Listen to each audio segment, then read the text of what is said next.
This episode is brought to you by the Venestra Collection. The Venestra Collection is a D&D 5th edition setting inspired by the glory of ancient Rome. With over 1,000 pages of new races, subclasses, spells, cities, encounters, and so much more, the Venestra Collection has everything you need to immerse yourself in a universe of demigods. Explore the city of Deveros, the Amethyst Crown, a diverse metropolis rooted in rich Roman-inspired culture and comprised of over 600 fully realized locations, each with their own unique stories to tell. Play through the included pre-written adventure path and drive your characters onwards to their ascension in the world of Venestra. With hundreds of new mix and match abilities for your characters, the possibilities are truly endless. The Venestra Collection is available on Kickstarter through the end of September, with plans to ship by the end of the year. Don't wait. Pick up your copy of the Venestra Collection on Kickstarter today. That's Vynestra on Kickstarter today.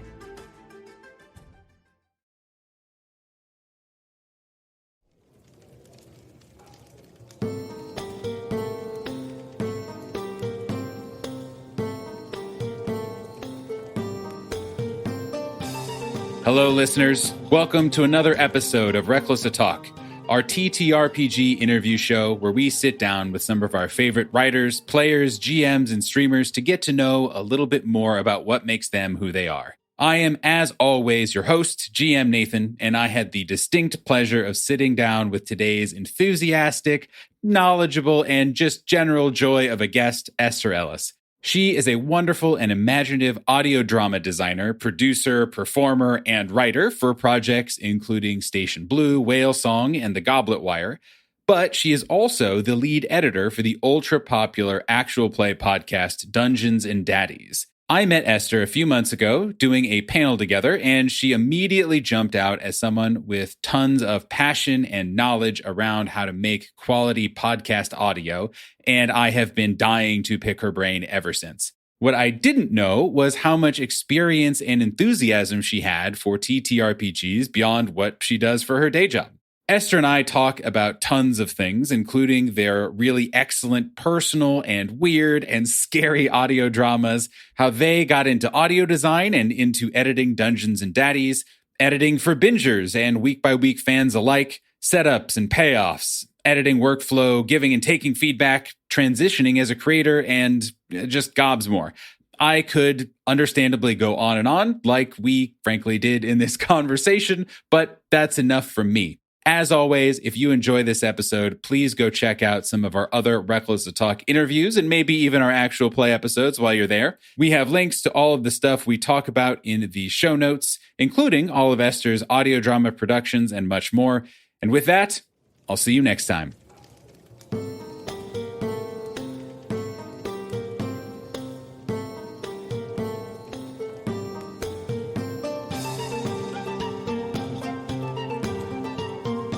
Hi, Ester. Hi. Hello. How are you today? I'm doing great. I'm operating off enough sleep, which is rare. So, yeah, excited to talk.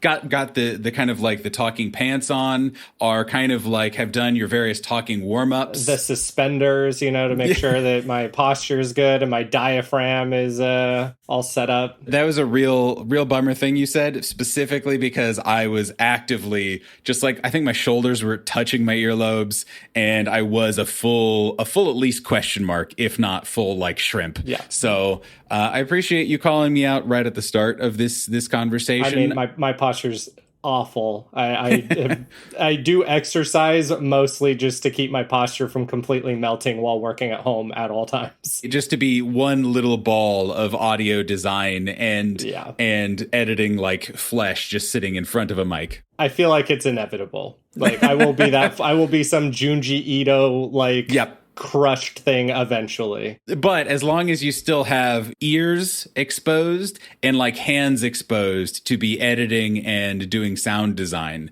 then at least you can participate in capitalism and art. So what more do you need? I'm sure capitalism would not mind people fitting in hamster balls so they could just roll them from station to station. What I appreciate about this intro to this episode is that I think it really does capture a very specific part of the Ester Ellis audio drama experience where there is that little bit of just, well, sure, we should all be hamsters in hamster balls in just perfect spheres. Body horror as the result to the systems that we live in. Yes. Yeah. That's why we ask the artists to describe what the art that they are making and not try to assign it. But hey, Ester, we can't just go in talking about, your various horrific arts and also your great arts and your funny arts and all of the other bits and bobs that you do. Yeah, we have a plan. We have a plan, and that plan starts by telling the listeners who may not know you who you are, your pronouns, and what they might know you from. Who are you, Ester? I am Ester Ellis. I use she, her pronouns. Most people on this podcast will probably know me as the sound arm of Dungeons and Daddies. I am the silent sixth member of that show. So I've done all of the audio for season 2. I just kind of run all the audio now. I have my assistant Travis, who's taken over for me what I used to do for Freddie. And I make audio drama. I'm mostly known as a sound designer there. And to some people, I'm also known as a writer. Mm-hmm. Like, that's probably the thing I put the most craft into, but also the thing, I could sound design for 1 million hours before I could write for 10. That's the great burden and curse of being an indie creator of any sort is like, hey, I have one thing that I really enjoy doing, really like doing, and I'm pretty good at. And also, I guess there are these 6 other skills that I have to foster or do or hire someone to do for me. And oops, here we are. There's so much more. Well, Ester, I have 100 million questions ever since we talked. We were part of a panel together over in Invictus Con in like March, I think, or something like that. You have been circling my brain as like, well, obviously I need to talk to Ester ever since then. The virus worked. Yes, exactly. The hypnosis that you have done has really paid off, I think. I hope, at least. We'll check in at the end of the interview to see if you're like, nah, not worth it. Yeah. But we don't start with kind of the, hey, you're a professional, tell us about being a professional. No, that's not where we start. We try to build the lore. We try to build from the beginning here. Yeah, it's craft. We can't just go straight to Rosebud. We have to do all the flashbacks and like scene building. So how did you get into audio art, I guess, and audio as a medium? Are we going to start with the audio, not the tabletop? We'll start there. Yes, I think so. Okay. I had ended up in Los Angeles through pretty uncommon means. I didn't intend on staying here, but I had done a lot of improv up in the San Francisco Bay Area. Our team was quite, I would say, successful in the innovation. We were a very young team, and we would do things like the last show I did with them was improvise an entire James Bond movie for multiple shows. And we would have people like give us the name of songs and the villain and just do like a full length hour and a half. If you've ever listened to 20-Sided Stories, most of the people in that podcast come from the same group. Oh, cool. And so I moved down here. I was like, it'd be cool to do like a proper LA improv program while I'm stuck in Los Angeles.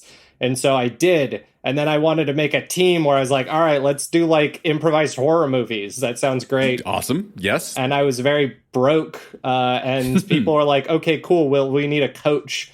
And I was like, how are we going to pay $100 a week on top of busing, on top of our normal classes to have someone coach us on a format we have not invented yet? And I quickly found with LA, people can be enthusiastic, but they want you to have proven yourself first. Otherwise, they're just going to go to whatever the standard is. And I didn't go to school for any of this, so I didn't even know what a producer was. So I was like, okay, I'll go make my own thing. And so I had been messing with the idea of a security guard in an empty building in Antarctica.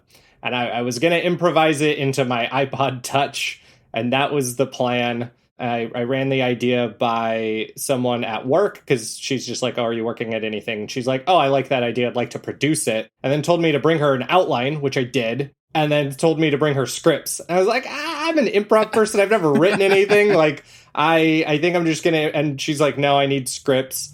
And cue a year-long back alley MFA program where she just passed on everything she learned at USC And so I made Station Blue, and I didn't know how to record anything, so I figured out how to record, and I wasn't planning on sound design, but I was like, this opening scene needs a little something. And so I started messing in Reaper with adding sound effects, and then I kind of blacked out, and 3.5 days later, I had a fully sound designed episode. I had to hit up Travis, who's the Dungeons and Daddies assistant editor. You'll also know him as a main cast member in 20-Sided Stories if you've listened to that. I'm probably going to plug that show a lot because that's most of my original link to the actual play world. 6 months later, he's shaking his head because now I have a relatively successful show. And he's like, you didn't know anything. Yeah. But I would say audio is the first thing that I just kind of came to me.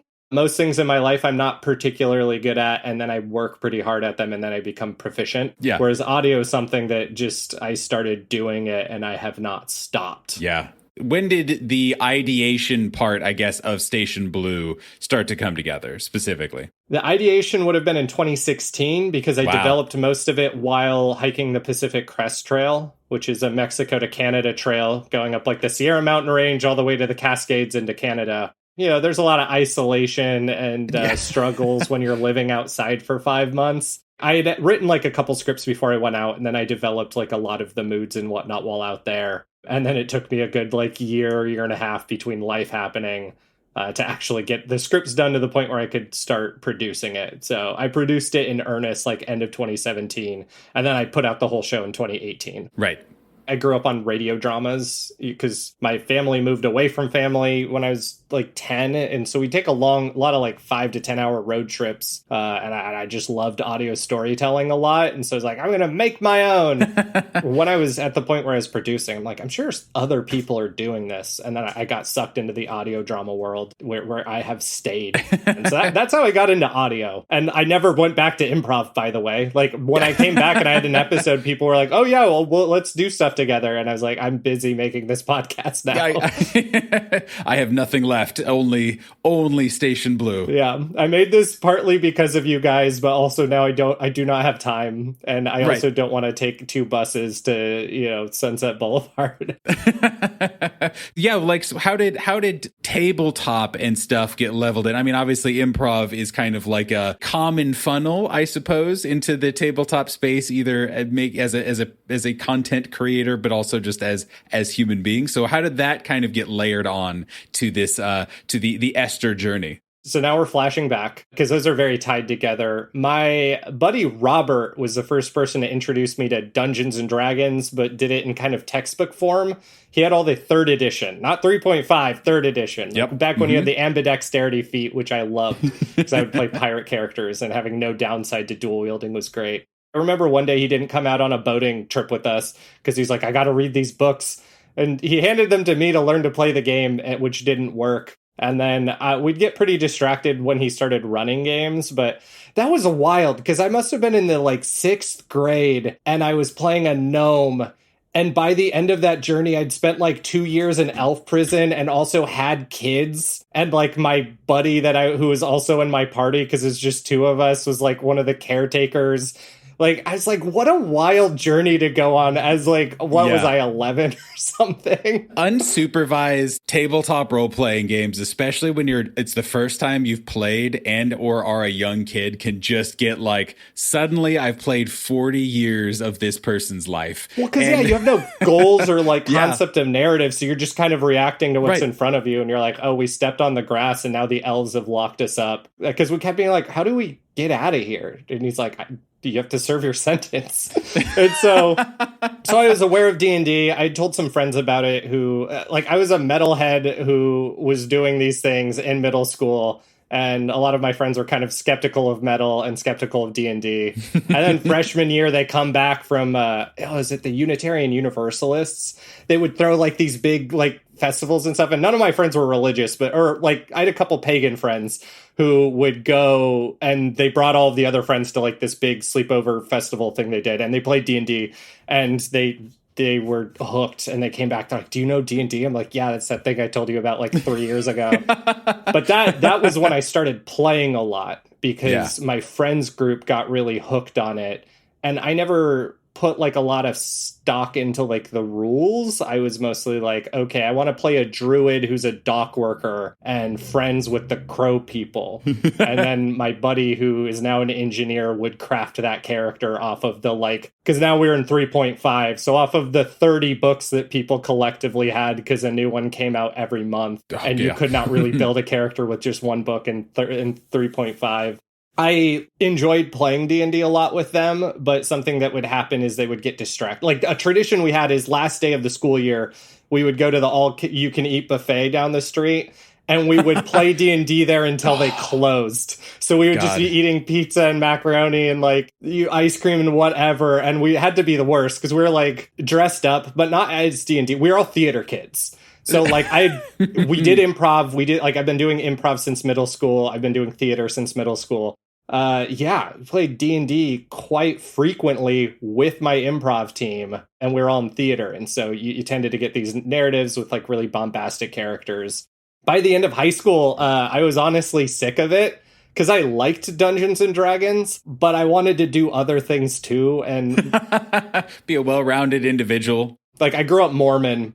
Mormons, because they typically aren't like drinking or smoking, tend to do. So I'd like run around with them and like start fires and whatnot. And then with my like core friend group, we like play D&D, and we'd be in plays all the time. So we'd be doing theater. We would have shows. And then in college, David Mishmerheisen, who's also on 20-Sided Stories, I live with him now. I did not live with him at the time. Same thing with Travis. They got talking to the captains about D&D. Like we went to Denny's one night because we go to Denny's like 3 nights a week because improv and theater just does that to you. Totally. He's like, cool, I'll run D&D. So we had like a 9-person D&D game, and everyone was really excited about making characters. And Travis and I realized that we just knew the most about D&D. Like, I thought I didn't know anything about D&D because, like, during lunch break, my friends would be arguing over, like, how much a boarding axe does. And I'm like, I don't care. But I guess if you sit and listen to people for 4 years talk about something, you absorb a lot of that. That's how I've learned almost all of my rules is just being shouted at by various podcasts and stuff, for sure. Yeah, so that was my association with D&D, but the good stuff was Call of Cthulhu. I would say my proper like introduction. The one that really like was like, oh, this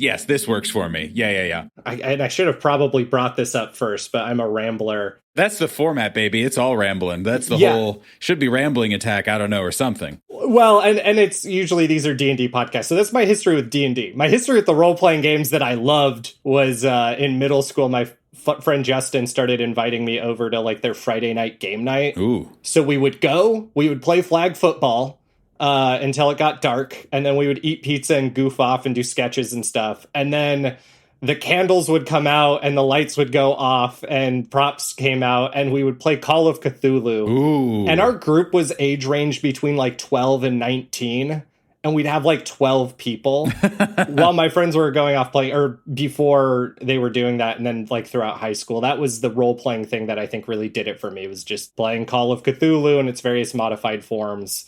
And then afterwards we'd go play Capture the Flag while we were all freaked out. In the dark. Yeah, so that was perfect for me, because it's like I like these role-playing games a lot, but I also want to go do other things. And eventually I brought my friend group, my D&D friend group, to it, and they loved it. They were hooked. But then they would get mad at like me and my buddy Justin because we'd be goofing off, and they're taking it so serious. Like they're like, oh, Cthulhu's like this serious game where you're doing mysteries. Sure. Totally. And my buddy is, playing Falula Chong, the guy whose face looks like a potato with a bunch of wood chips shoved in it. Which is less tonally consistent, I think, than yes, I'm a librarian scholar who has delved too deep into the secrets of the world, or what have you. Yeah, and I am glad I exposed them to that Call of Cthulhu game, because I think it improved like our D&D games. Sure. But like college was when I started, I think, like DMing a lot, mostly because people get distracted, as you've probably experienced and everybody listening's experienced. You get excited about a character, you spend a couple weeks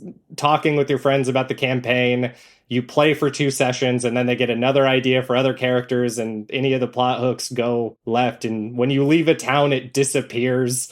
And I was like, no, it's driving me crazy. And so when I started DMing because I'm like, I want to finish a campaign. I want to conclude a story. So, and was it a D&D campaign that you're like, all right, when you finally accepted this burden of finishing a campaign? It was Pathfinder. Right, got because it. when that was, I think, what pulled me back into because I really liked third edition a lot, but it was such a mess, and I don't like owning a lot of things, and so having all of those books is just a nightmare. So when a friend slapped down the Pathfinder core rulebook, and they're like, "This is everything you need," I ran a horror campaign called Kaldorian Horror, which incorporated a lot of Call of Cthulhu elements, and where I would do weird things to switch. Like they went into a dream dungeon after getting stranded on an island, and so I got access to our black box theater, and I turned out all the lights except for a spotlight on the stage where I was DMing from. Come on. And then had our surround system playing noises. And then I set every chair in a place where you, out of your peripheral, could see into 2 dark rooms, and put everyone throughout. Because I was just trying to scare my players, which is impossible because players are like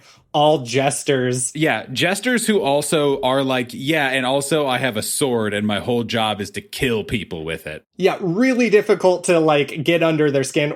So I thought. Afterwards, they're like, no, we were like once we finished the campaign, they're like, we're joking because we needed levity because this thing was really intense. But I ran that campaign. I had an anthropology, a meteorology, and a geography final in the same semester. So that was when I built the world. Like I built a fully functioning weather, tectonic plate, solar system, you name it, planet. Because I'm like, if I can make this planet, I'm a very lazy DM. If I can have finals force me to make a planet and populate it and fast forward it thousands of years with these cultures and stuff, I will pass my finals, which I did. And me being a lazy DM, I have been running in that world for 12 years. Like, yeah, that's sick as hell, though. That's not lazy. That's just cool. Yeah, there are 2 other DMs that run in that world. We've had something like 70 or 80 playing characters. Wow. And every time someone stops playing, they like graduate into NPCs who are semi-successful. So you have like my buddy Jay and like Anthony Birch, who's the DM of Dungeons and Daddies, like went off and started trying to take over a kingdom, but then we stopped playing. So I'm like, all right, if you go over there, you got to deal with like Anthony and Jay's old character. I've just had so many people who don't know each other all like contribute to this world. That's incredible. Yes, especially 60 or 70 different like PCs all running around. Do you have like a shared history of it too? Like, is it all canon, all the things? Oh yeah. So the campaigns I run for that world are 2 to 3 months long, because I find any longer than that and like usually scheduling conflicts, and I can usually tell a really good story in 2 or 3 months. So the rule with every campaign is it has to permanently change the world in somehow. Cool. I didn't love playing in games where it felt like I was in the DM's precious sandbox that I couldn't actually influence. I'm like, no, I like this world, and also please like break it and mess it up. Yeah.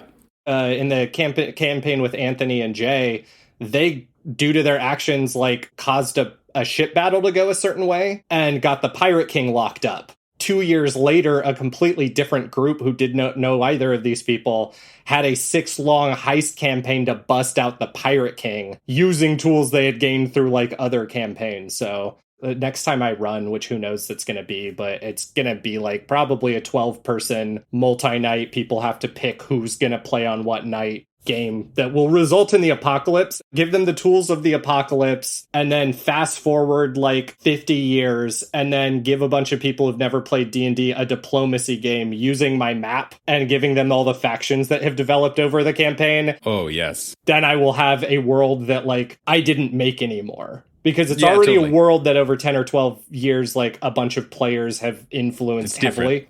Because if you come up and you're like, this is my idea for my backstory, I'll be like, cool, that is now a nation I don't have to come up with. And so I try to, anytime somebody makes something, I promote it. And if they're like, it's all original ancestries in the world. So like, if you're like, I want to play an elf this, I was like, okay, well, those don't exist, but what do you like about playing that? And we'll find the equivalent. Totally. And I've tried to run like a generic D&D world, because I noticed like, people have gotten really into 5th edition with the advent of Critical Role and Dungeons and Daddies. And Dungeons and Daddies keep me in business. So I was like, okay, maybe I should like have a setting that does not require a 2-hour long conversation just to onboard you. Like I should just do something where you can bring anything that's in a core book. You get it. There's the pirates guys. There's the whatever guys. I think there's something intoxicating about them knowing that like they're part of this legacy of dozens of players. Yeah, for sure. For you, what is either the kinds of stories or the kinds of experiences or the kind of things that you like in having a tabletop role-playing game group? when does it, kind of sing, and when does it kind of like really connect for you versus when it's like, yep, I'm showing up and I'm hanging out with friends and that's fine and nice and please pass the pretzels? My favorite thing is like 3 months in when you look at what is being done and what like events are in place. And you know that only the group at that table could have created that series of events. Like when they truly make it their own, like for that heist campaign, because I, being a lazy DM, had never like kept track of shops and whatnot. So I'm like, I need to force myself to do a Metropolis game where like it's consistent NPCs and consistent buildings and whatnot. And they could have picked any method of busting out the Pirate King or not. Like they could have betrayed that faction, but they decided to buy a bar, and I gave them like 9 buildings they could buy. They happened to build one that was like an abandoned library for a faction that the Empire had gone to war with because of another player. So they did that, which means they had the basement access, which had these archives with things they were interested in. Just them picking that building completely changed things. The first thing that kicked off the games for that group was like a pirate great race, where it's like all of the criminals and outlaws were all brought to an island to give a pitch, which was like, we need you to go find the Helm of Hysteria, which is this lost ocean that will uncover once these stars align, and you can only find it. We have 7 star charts, which is enough for every crew, but only 3 of the stones that can interpret them. So we're going to have some games to figure out who goes where, and then we're sending 7 crews out, and however you get there, they could have joined any of those crews, but they decided to pick the ship that didn't have a crew and make their own. They could have made allies or enemies of any of those crews, but by the end of that, like their nemeses were people they could have been allies with. So things like that, where I'm just like, all right, let me give you a bunch of pieces and I don't know what you're going to do with them. And based on what you do, it's going to feel like I planned it the whole time. But I'm like, no, like you could have killed these characters, like your best friends, like you could have been on a completely different side. And now like that crew has blossomed into like an armada that has an alliance with like fire giants and frost dragons and Duragar. I was like, I couldn't have made this up. Like you, and I've tried to impress on them because they're now coming back to like the greater populated world. Like you guys are your own like faction at this point. And it's a very bizarre faction. Like this isn't something a writer would just sit down and make. And then if it's like something like a Call of Cthulhu, I will never run a Call of Cthulhu game that's longer than like 3 sessions. I like creating mood and memories. And that's like something that's just set up in like all of my work. It's like, I want to get something that like puts you in a place. And now like I run a lot of first edition D&D. Really? Yeah. Well, so like, I don't know if you've heard of the old school Renaissance. I've noticed like people write articles about it now, which is wild. Old school Renaissance has been like a winterly obsession of mine for like 7 or 8 years. I would just like buy a couple books and get into it, not tell anyone about it. And then friends started getting interested. So now a lot of times when I'm running things, I'm running like OSR games. That's what got me into first edition D&D, because eventually you run like, Bastionland and what else do I have over there? Troika, yeah. Just you all of these different settings. And then you're like, okay, where do all these come from? And so you have to start playing first edition D&D to properly understand. And then you have to start reading the books that Gygax and them were reading to be like, okay, right. why Vecna? Right. I don't know. I'm in my almost mid-30s now. Like I've been doing this long enough where I'm like, I want to know what the DNA is. So when I go back to D&D and I'm like, why this? I now know the answer. Like I know how it evolved in the history, which means when I break it, I can like come up with an equivalent of it. Most of the people I run for have never played role-playing games before.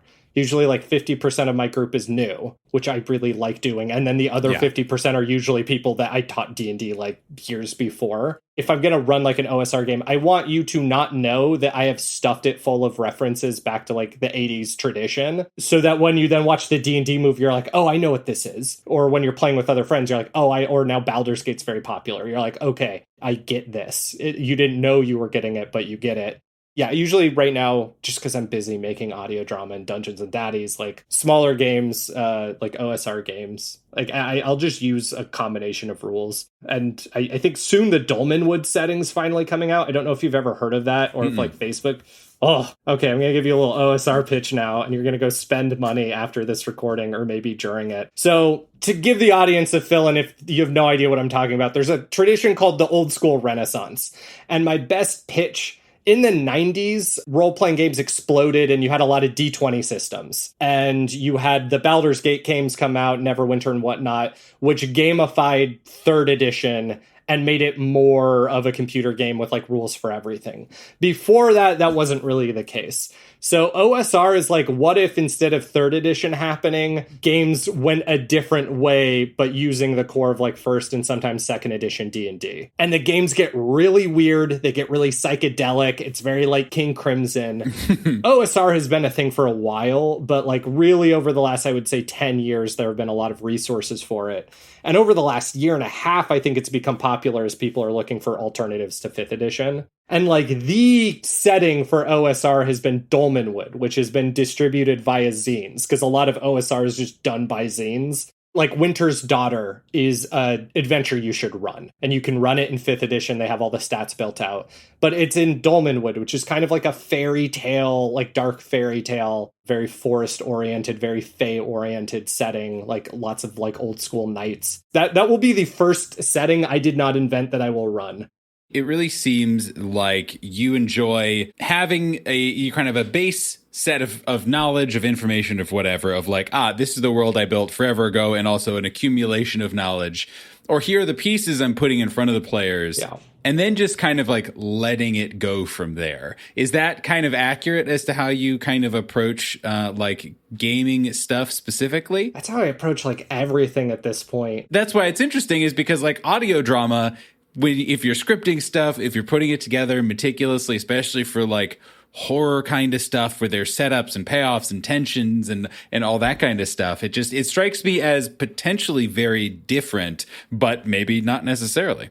I just like consistency in settings. Like for the longest time, I did not like having 20 or 30 playable races, because I was like, how do all of these exist? Like, how does this, or you'd have things where it's like, oh, this was added because this one guy who worked there for a while added. It's like, I want this to feel like a world that you could live in and could influence without getting into the science and all that. Like, I'm not very strict with it. And that's kind of what I look into settings that have had a lot of thought put into them. And it's where like Dolmenwood, this is a guy I really trust to make something that's done that and put hundreds of hours into like developing and working on it. Collaboration is very important, but I try to give at the start of collaboration a really good core for people to work off of. So if you look at my current show, my like microfiction, which is very much an OSR show called The Goblet Wire, I created a concept, which was a weird role-playing game that you play over the phone, that you play with a D6 made out of bone and a coin from your country of origin. And the sessions are 5 to 6 episodes long, and it can get very weird. And I created the base rules for it, and then I brought on a bunch of other really talented writers and creators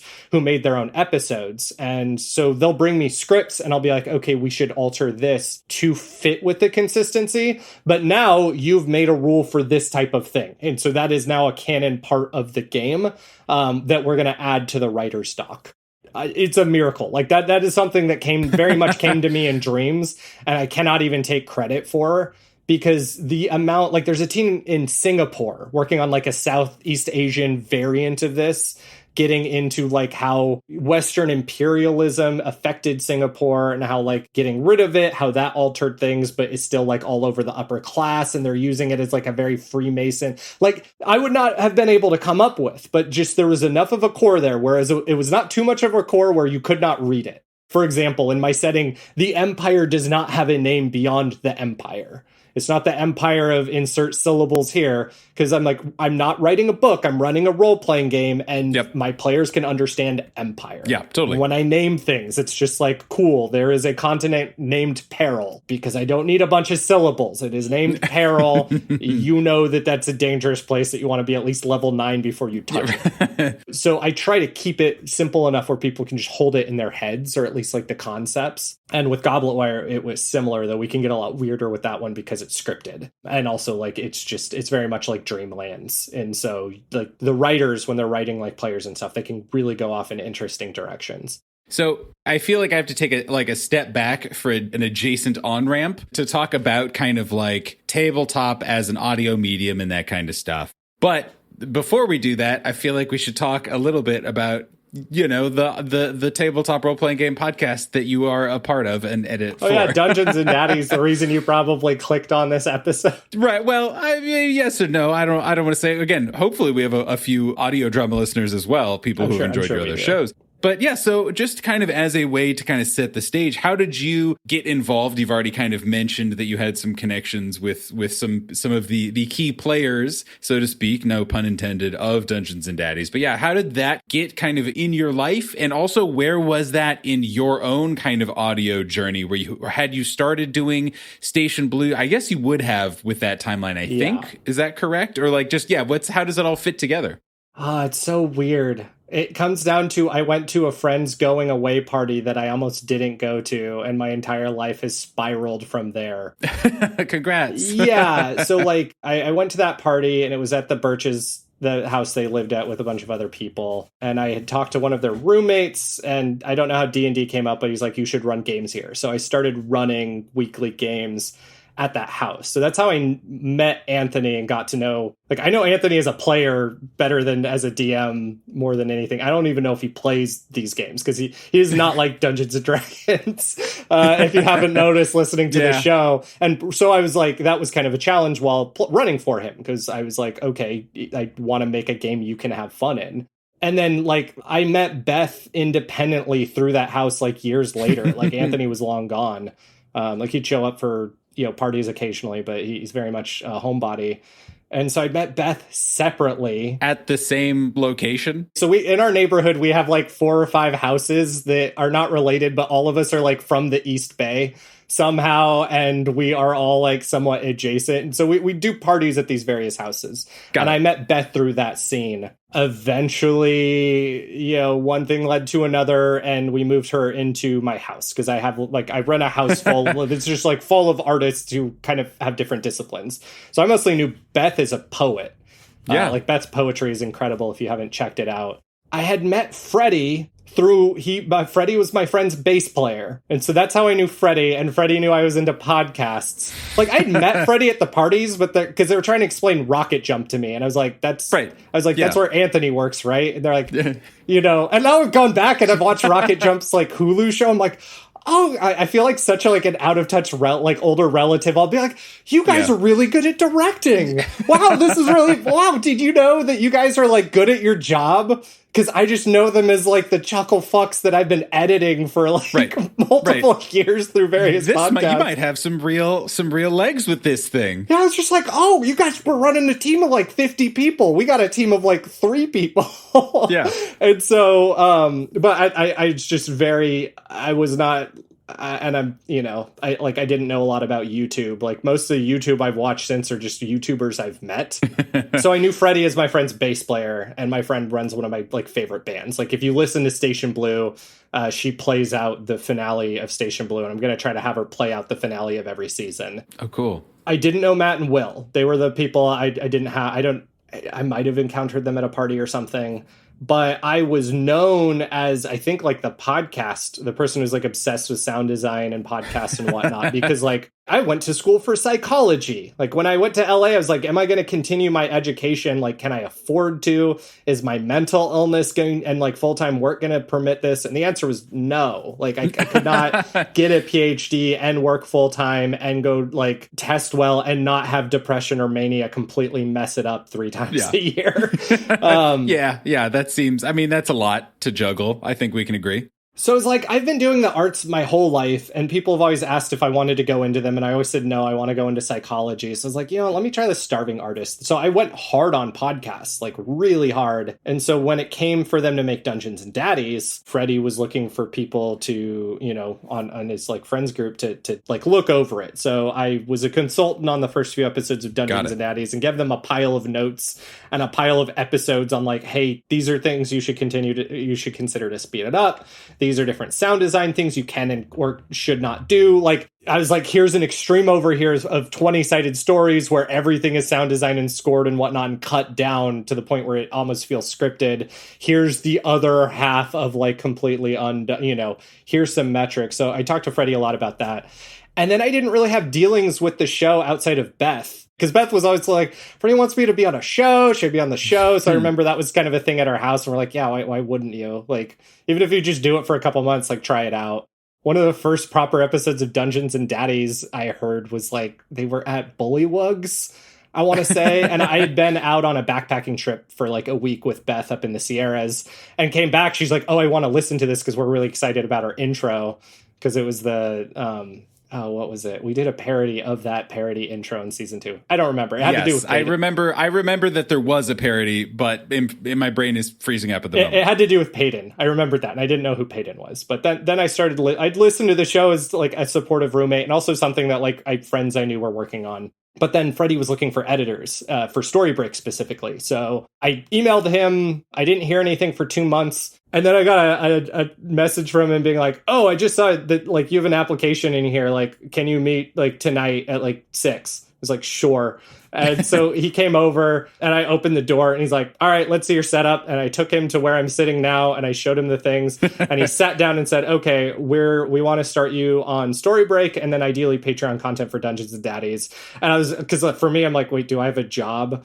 And then he's like, what's your rate? And I'm like, I have to be on, I should have an answer to this. I'm like, I have no idea. My rate is I sit down to work on my own projects and hope that people listen to them. Yeah. And so he handed me a dollar amount that just like made, my eyes like explode. And I was like, okay, for me, that was like life-changing money. And so I started working on Storybreak and I worked on Patreon. I worked really hard at it. And Storybreak would do these things where it's a like movie pitch podcast. So it's Matt, Will, and Freddie they could take like a meme from the last week and try to turn it into a functioning movie pitch in an hour. But then like occasionally they would get bored and be like, what if we did a whole season of our Jar Jar Binks movie?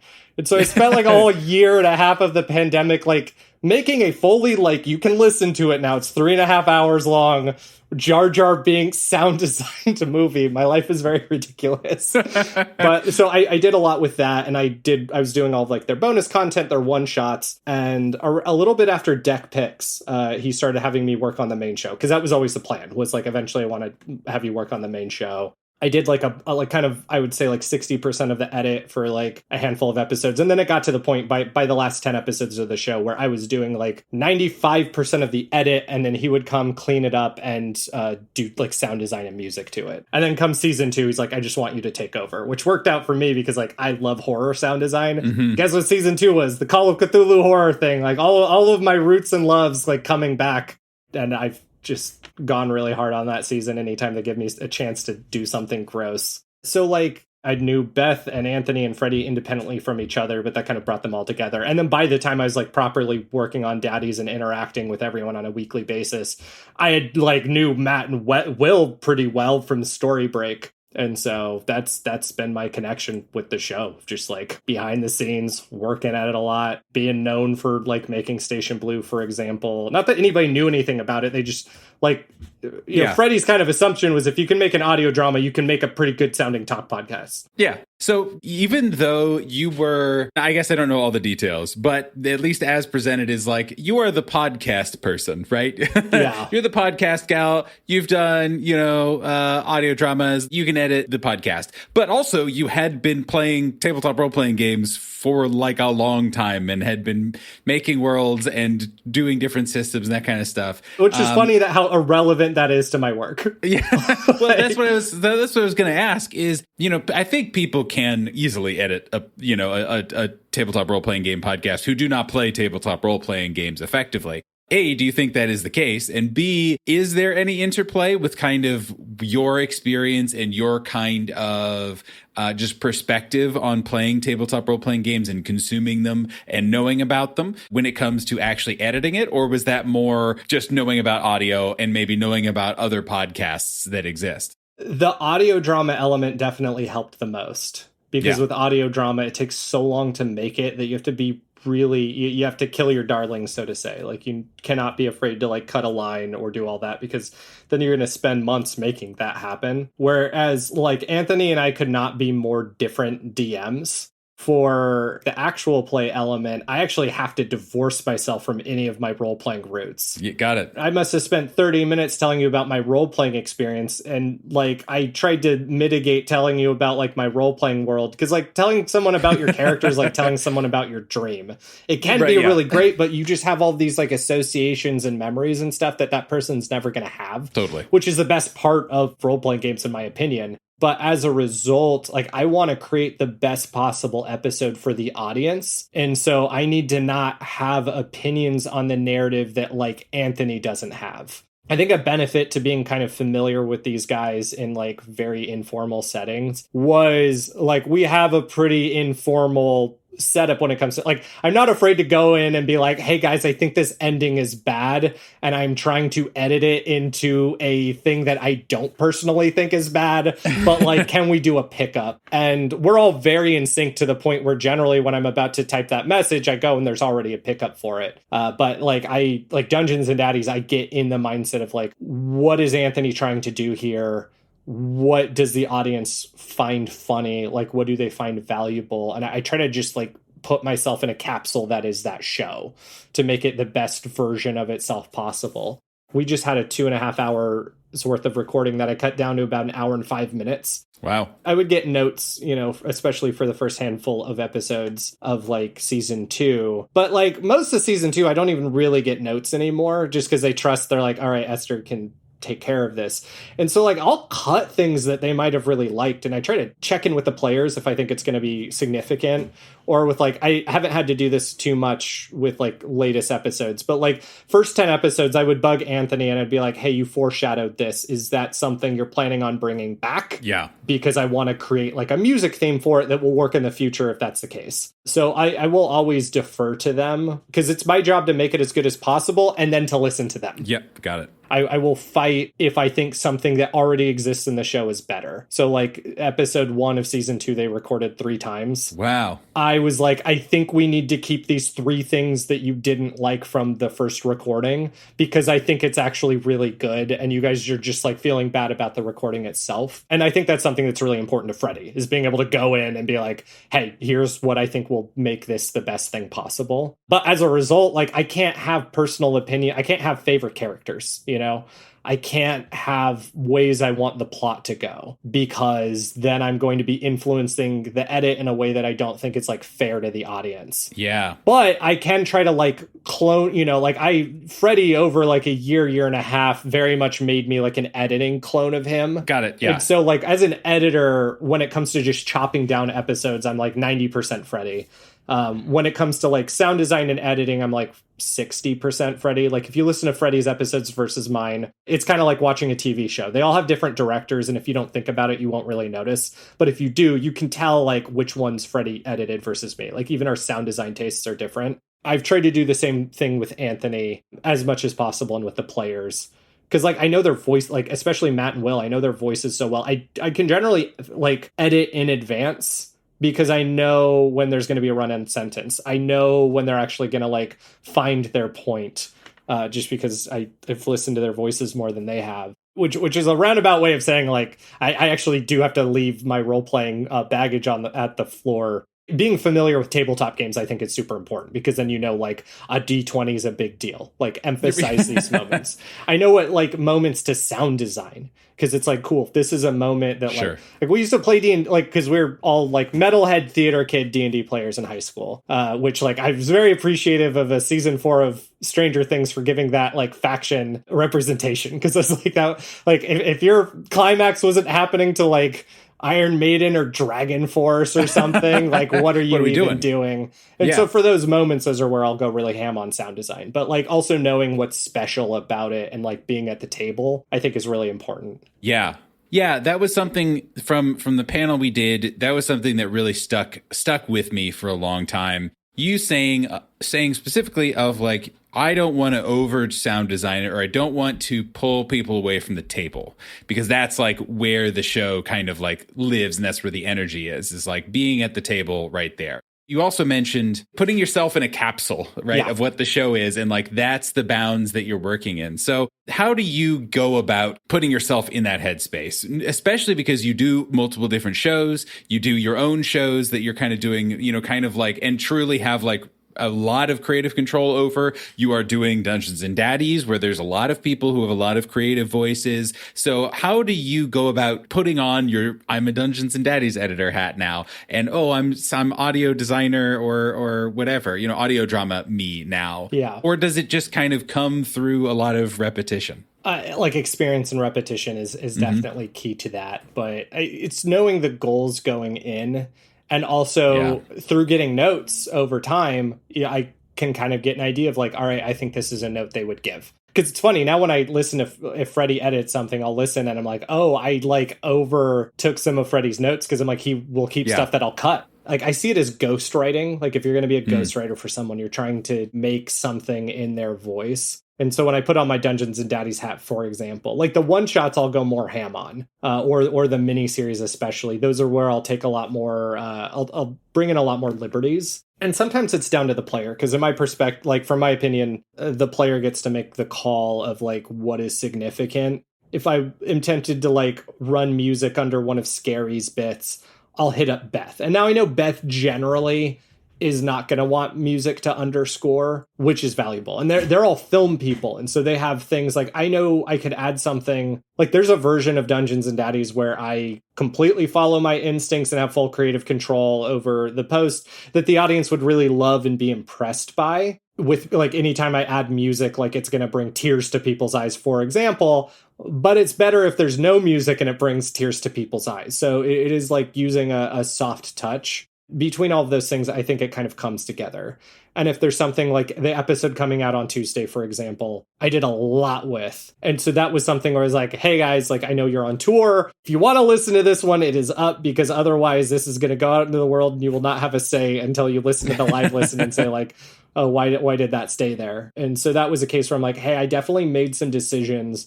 I cut a whole like storyline here to emphasize a different storyline. Other than that, like if I do something like that where I'm just like picking and choosing what's going to stay in the story and what's not, I will like go back and be like, hey, here's a list of canon. Freddie still has his garbage can that didn't get thrown away. Like Lincoln didn't go back to hell. Like here's, and that's for people who listen to the uncuts, they can go back and see how much of this changes. I see myself as crucial, but not important to the audience's experience. It's all about the players, and it's all about Anthony directing the players. I am not a player. I'm not a DM. I'm going in there to make them shine and make the show work as well as possible. A lot of people, like the audience, doesn't know I exist, and that's like a huge compliment to me. It's just key to like not having an ego. And I think that's being an editor in general, because you're generally working for someone else to bring someone else's creative vision to fruition, and you want to have a point of view. Like I have a very strong point of view for Dungeons and Daddies that I will present and edit with and all of that. But I don't have an ego with Dungeons and Daddies. Like if they're like, no, we want to keep this, even if I disagree, it's like, cool, you've heard my points, you've heard the alternatives, like let's push it through. 39 times out of 40, that works out. Occasionally there's the 40th. But then you have to say, like, it's an improv show. The fact that any of this works is a miracle. Like it's okay if it doesn't always sing. Was the shedding of the ego as editor, was that something you had to work on? Or was that something that you just were able to be like, nope, you guys are the creators and I have my opinions. You hired me to have opinions. And then I give them, and then I kind of like help you achieve what you want to do. Like, was that a process for you, or just something that you have? It's definitely like a core part of my personality, where anytime I'm getting in like a new situation, whether it's like a sport or a job or whatnot, like I mentioned before, I'm not usually naturally good at things. Like I have to work at them.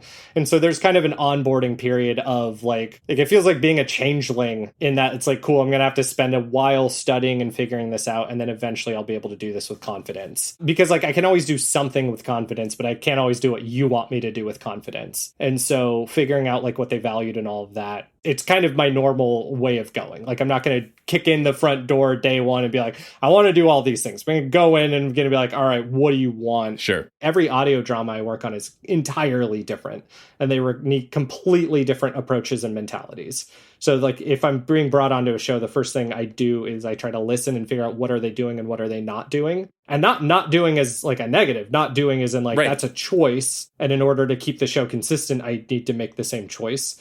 And then I'll ask them questions like, hey, is it important for X? Is it important for Y? I ask those questions so that I know how to adapt myself to the project. I think I could edit any Dungeons and Dragons podcast and have them all sound very different based on like what the goal is, like what does the audience want, what do the creators want.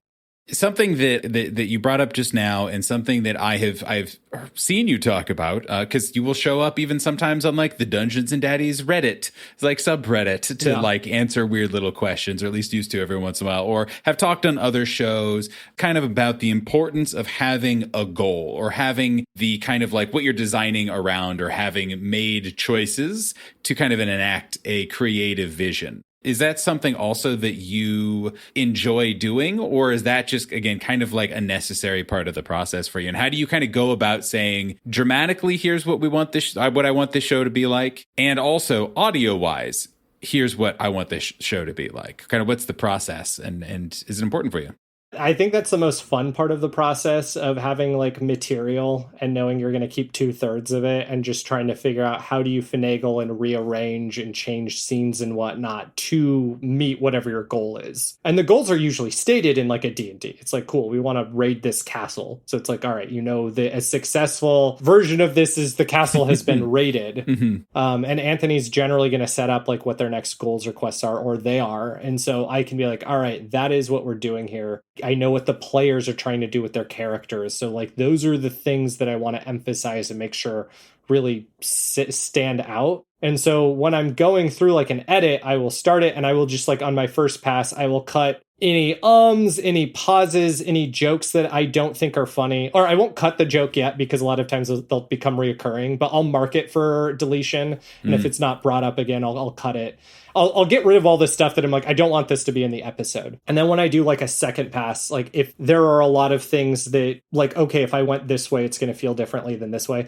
That's where I'll take notes and I'll start like getting options together. And this is very rare, and it's usually more for like a combat episode. Usually like my first time hearing the episode is while I'm editing it. But occasionally, like if I get into the first like 5 or 10 minutes into the episode proper and I'm like, I need to know where this goes, I'll listen to the whole thing. Recently, for example, we have a new miniseries coming out for patrons called Dadatha Christie, Who Dat It? Like, very Dungeons and Daddies title. But it's like a 3-part mystery, and we have a bunch of actors in it. Like, it's the most guests we've ever had.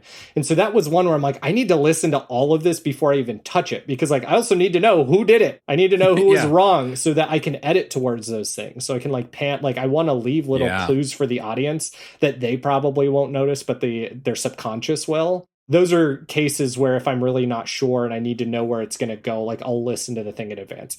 But I try not to do that because I try to use the time I'm billing like wisely and effectively. Fair. Yep. Fair.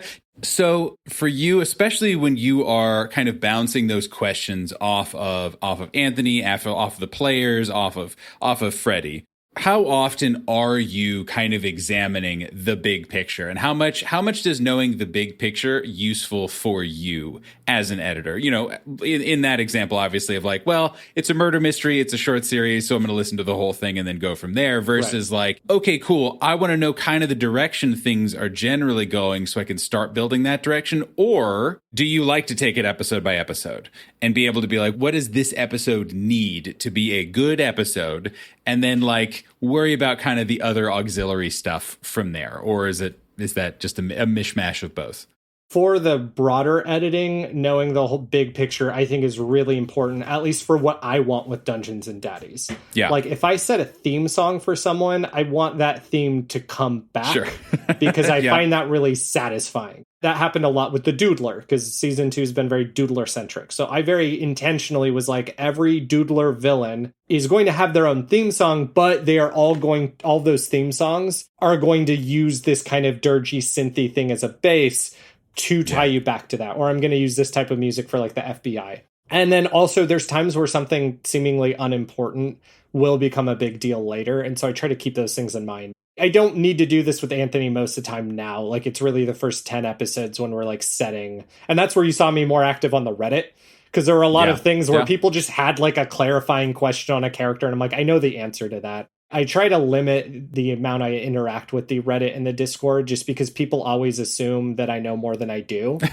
And so if I say something or offer an opinion, they're going to give that a lot more weight. And it's important for me that the audience has their own experience, like unsullied by me. Usually if I'm going to jump in, it's going to be like a clarifying question, or it'll be right after an episode, like in the Discord where I want to come in and like hang out because they're paying for that community and they're paying for that perspective, where I'll be like, to be clear, I don't have the next episode. I don't know what happens next. Like, here's, right. But I liked this. Yeah. And you know that there will be more doodler bad guys. And so I can tell you that. There you go. That's the info I have. I can run with that. But like that was an example is like not the big villain. Well, I guess, we could call him the big villain of this series. I called that correctly, like how he was going to be brought in. But I hit up Anthony. I was like, hey, this is where Willie is, right? Like, and this is going to be bad, right? And he's like, do not tell anyone. I was like, I'm obviously not going to do that. He's like, yeah, no, that's Willie and it's going to suck. And so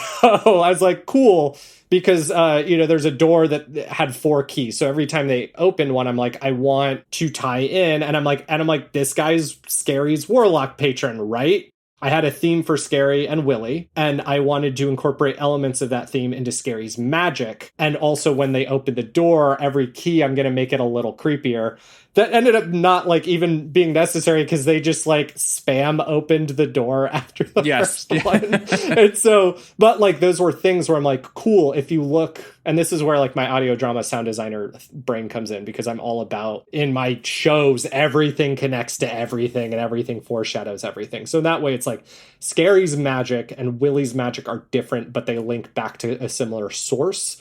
And then the music has elements of that source, and things that they influence do that as well. I don't have too many opportunities in the show to like really emphasize it, but like we have a character who is a cheerleader. He's the mascot. And so like, I'm like, okay, if he's going to do like a rallying spell, like he's a cleric, I'm going to have like marching band music in the background, like figuring out ways to incorporate that where they actually work, and then knowing when not to sound design. But usually if you do something a couple times, the audience will have that in their head in the future. Yeah. I will add more sound usually if the environment is not obvious, or if it's something that could easily be forgotten. So like they had a whole combat in a cave made out of meat, and they're playing soccer in it with like a flame, like a sun soccer ball. And I was like, I do not want the audience for a second to forget that they are in a chamber full of meat. So every time they do a kick, we're getting squishy, we're getting searing. Like, this is just so wild that like I need to emphasize it. And that'll happen times with characters too, where like in that episode, one of the teens barbecued one of the living trees, and Anthony described like elves coming out of like little Keebler elves coming out of it. The character's dad was there and said like, oh no. And it was very quiet. Like none of the players heard it, but I turned up Anthony's like, oh no. And I was like, this is a key character moment, because this dad who was a child in the first season, like his plot line was like trauma and what killing does to you and all of that. And so instead of this just being a comedy moment, I'm going to make this a horrible moment where this poor teenager is like torching something to save their lives, and their dad is seeing a flash of like how this trend is continuing down the family line. And those are times where like I feel like I reach in my narrative, like I'm the most heavy-handed. Like most of the time I'm very subtle and I try not to be there. That's a case where I'm like, no, like this could be just for comedy, but I think I can play this in a way where this is like a key character moment. Yeah, add another layer basically on top. Yeah. That has like multiple seasons of lore behind it. And I look forward to as the show goes, assuming we continue to do this kind of JoJo's Bizarre Adventure of like this legacy. Those are things I keep in mind as well for the future. On like, cool, if season 3 is going to continue this in any kind of way, like I want to be able to bring these back. Even if the audience doesn't notice, I know a lot of people marathon through the show. Yes. Especially when it's done. Like, every week we get posts on the Reddit being like, all I've been doing is listening to Dungeons and Daddies for 3 weeks. I'm almost caught up. And I know that will be the case for season 2. And I think season 2 is going to be really satisfying in the long run. Season 1, I think, is punchier and more attractive off the get-go. But season 2 has just set up so many things from the beginning that I think will pay off. I want to build to that, where it's like, all right, this isn't necessarily cool right now, but this is going to be really cool later. Is there a point where you are balancing the needs of the bingers versus the people who are listening week by week? Where it's like, we need to remind people about this because maybe they haven't listened in a whole week, or maybe they haven't listened to this episode in 6 weeks or 8 weeks, versus like, well, we want to keep things not too repetitive for people who are just like churning through content.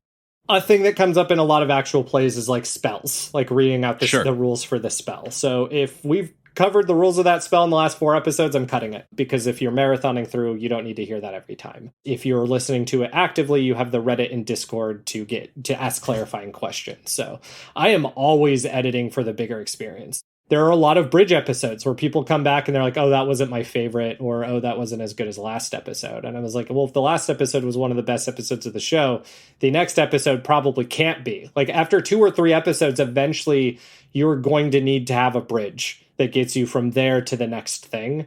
And so I edit those with the idea of like the previous episode and what will probably be the next episode, so that when you're marathoning through, it all feels like a cohesive unit. So most people who listen to the show are going to listen to multiple episodes at a time well after the show comes out. Like, I don't think like the music and sound design necessarily pays off week to week with like the common elements of it. Some of them do. There's an offhanded comment where Anthony was like saying ring ring in a character's voice. He's like, I don't know, I did that. He's like, well, now this is the most popular ringtone.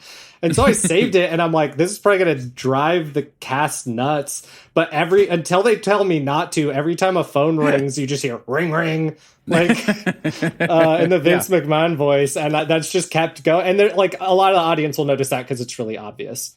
I find for like the week to week audience, like thing, if it ends on some exciting cliffhanger, that's all they care about. There's an episode that I knew it was necessary, but I didn't like love the episode. Like I wouldn't have it changed anything about it. It was just like, this is vegetables. Like this is a necessary piece. Yeah. And so I did a lot of sound design and a lot of editing to try to like make it as appealing as possible. And all people cared about was the last 2 lines of the episode. I'm like, I didn't need to do any of that. Like the last 2 lines happened, and now the internet's going to be on fire for 2 weeks.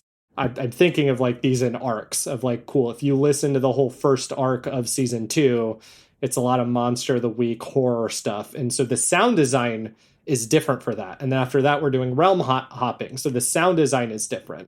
I'm like a huge One Piece fan, which has been very confusing over the last year as One Piece has like actually gotten popular, because it's just been this like quiet thing I've been reading to myself since I was 19. But that's something like One Piece is really great at, is just like the art's going to change a little bit with each arc that suits whatever that theme is, because the nature of the show, they can do a cowboy theme if they want. Not that they have, but like the most recent arc was a big samurai thing. So he did the structure in like a kabuki play. Like it had acts, which had never been a thing before. So I keep that in mind for Dungeons and Daddies too. So if you're going to listen to 20 episodes in 2 weeks, I want there to be some things that like break that up or flag that I want you to be able to listen to a couple episodes and know that those aren't like episodes 1 through 10. You know, I want you to know, okay, that's part of like this arc or this saga. Like I just put too much thought into all of this, and like most people are not aware of it. And so, well, that's kind of my next question is, it's always interesting to me, especially when it comes to doing kind of this sort of constant but very flavorful, but in the background work like editing and sound design and audio design, where, again, great editing and great audio design can really elevate stuff. There are limits, right? Where like you can overdo it or you can underdo it. And it is a lot of finesse and a lot of touch. Do you have any anecdotes about how you developed your own, or at least advice on how other people can kind of start curating their opinions about how they want their shows, whether it's actual play or audio drama or whatever, how they want it to sound or feel or anything kind of along those lines? What was useful for you? First, most important thing when you're doing a show is sustainability. You need to ask yourself, what kind of show am I making? What kind of release schedule is needed for that show to be successful? And what release schedule can we actually like afford to do? And that's going to determine the amount of sound you can even have in the first place. Because you should not go all out on one episode and then not go all out on another episode. Like you want to keep it consistent, unless it's like a finale. Maybe you can get away with a little more. That's where I think having a point of view, like not hiding from your references, like for me, it's a lot of horror stuff. It's a lot of literature that I kind of translate to audio. Yeah, I mentioned before, not having an ego when I'm editing it, but having a strong point of view on like, if, I ever fall off the face of the earth and they get another editor, I want you to be able to tell like what was Freddie's editing, what was Esther's editing, what was the new editor's editing. Like, I want that point of view to be there. Because if I'm making all the episodes for season 2, then that keeps it consistent. What appeals to you? Like, I love sound designing weather.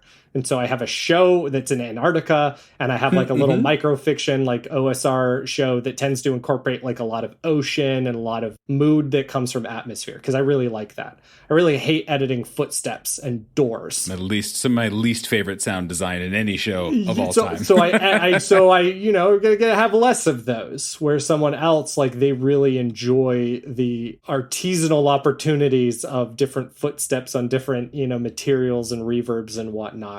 If you really hate doing something and you don't have to do it for the show, don't, because that is going to influence the point of view. You can have a show that 9 out of 10 people hate, but the one person loves it and it vibes with it. And you don't need the 9 people to listen to it. There's like too many people on the internet as it is. You just like need your audience. So you should not just do things because you think they'll be big and popular, unless that's your goal. And in that case, you have a lot of research and rolling the die, ahead of you. But anytime I'm consulting, I always ask people, I'm like, what is your goal with this? Do you just want to make something cool? Do you want to make something quality? Do you want to make something that's going to pay your bills? For me, when I'm making audio drama, all I care about is like artistic expression and audience reaction. I don't really care how many downloads it gets at this point. Like, nothing I make is ever going to like touch Dungeons and Daddies, and I'm very cool with that. I watched Beth go from 200 Twitter followers to 50,000 Twitter followers in a relatively short amount of time. And I have a lot of friends who were just like, have been on the internet for a long time, who were like on the other side of Gamergate and had to deal with all of that. And I've had a lot of conversations about boundaries online and how to like essentially keep it separate and keep interacting. And that's where it's like, cool, I never want more than 5,000 followers on a platform. Just nuke it. Once it's there, gone. Yeah, because at that point it just becomes too much. Like, Beth has not been able to look at DMs for years because there's just too many. She'd spend all of her time doing it. And so it's more fair for her to not look at any of them than like look at some. With that, like, knowing what your goals are, that kind of determines what your edit looks like. And then just like knowing like what, with 20-sided stories I keep bringing it up because it is such an extreme in the actual play world. And also the episodes are like 20 minutes long, and they have the whole season of one shots if you don't want to like listen to a Pokemon season. And so you can just like pick one, and like Sage wants every piece of that. He does that in 3D audio. He wants every piece to be completely polished and customized, which goes against a lot of actual plays where it's like you want to feel like you're at the table. You have Critical Role's very successful with 4-hour unedited episodes, and that show would not work if it was edited. Because the appeal of Critical Role is you get to see all the shopping and you get to see all the travel. So then when something big happens, you're grounded with that. I haven't listened to much Adventure Zone, but when I went backpacking a couple of years ago, I'm like, I need to listen to like other actual plays because this is what I do for a living. And so I listened to a couple arcs, and I remember a moment where they're like, they had the rope and the dimension, and like they're trying to get up an elevator, and like it kept not working. And they finally just like came out and said it. They're like, do you really want this episode to like they like brought out like, hey, this episode has to end. Do you really want to like have it end, or do you just want to let us like get up this elevator? and that's what Dungeons and Daddies is. I think they could easily spend like 5 hours with these characters just hanging out, but it's not that kind of show. It needs to be punchy. It needs to get to the next moment. Take in all those other factors, take in the business factors, because that's going to set your limitations. And then with limitations, you can get really expressive. Follow your instincts, but also talk to your team about that, because there's going to be times someone's like, hey, I want this really badly. When you're working, especially in your own projects, where you have theoretically unlimited time and you have unlimited ability to tinker and tweak and just, get everything just pitch perfect. And do I need that extra footstep? Yes or no? Let's try it 13 different ways. Do you have a sense of when enough is enough for you? Like where it's like, all right, I need to just stop and go from there. That's all about being in tune with your audience. Like with Dungeons and Daddies, I very rarely worry about like, is this done? Because I generally within 2 weeks have enough time, and I will spend all of the time I want making an episode. Like I have a minimum amount of time I know I need to like block out for it. But that show's so huge and people spend so much money on it that they deserve the best version of it possible. And I can give that to them, at least within my limitations, right? Like I know what the goals of the show are, and I know I'm capable of delivering on those.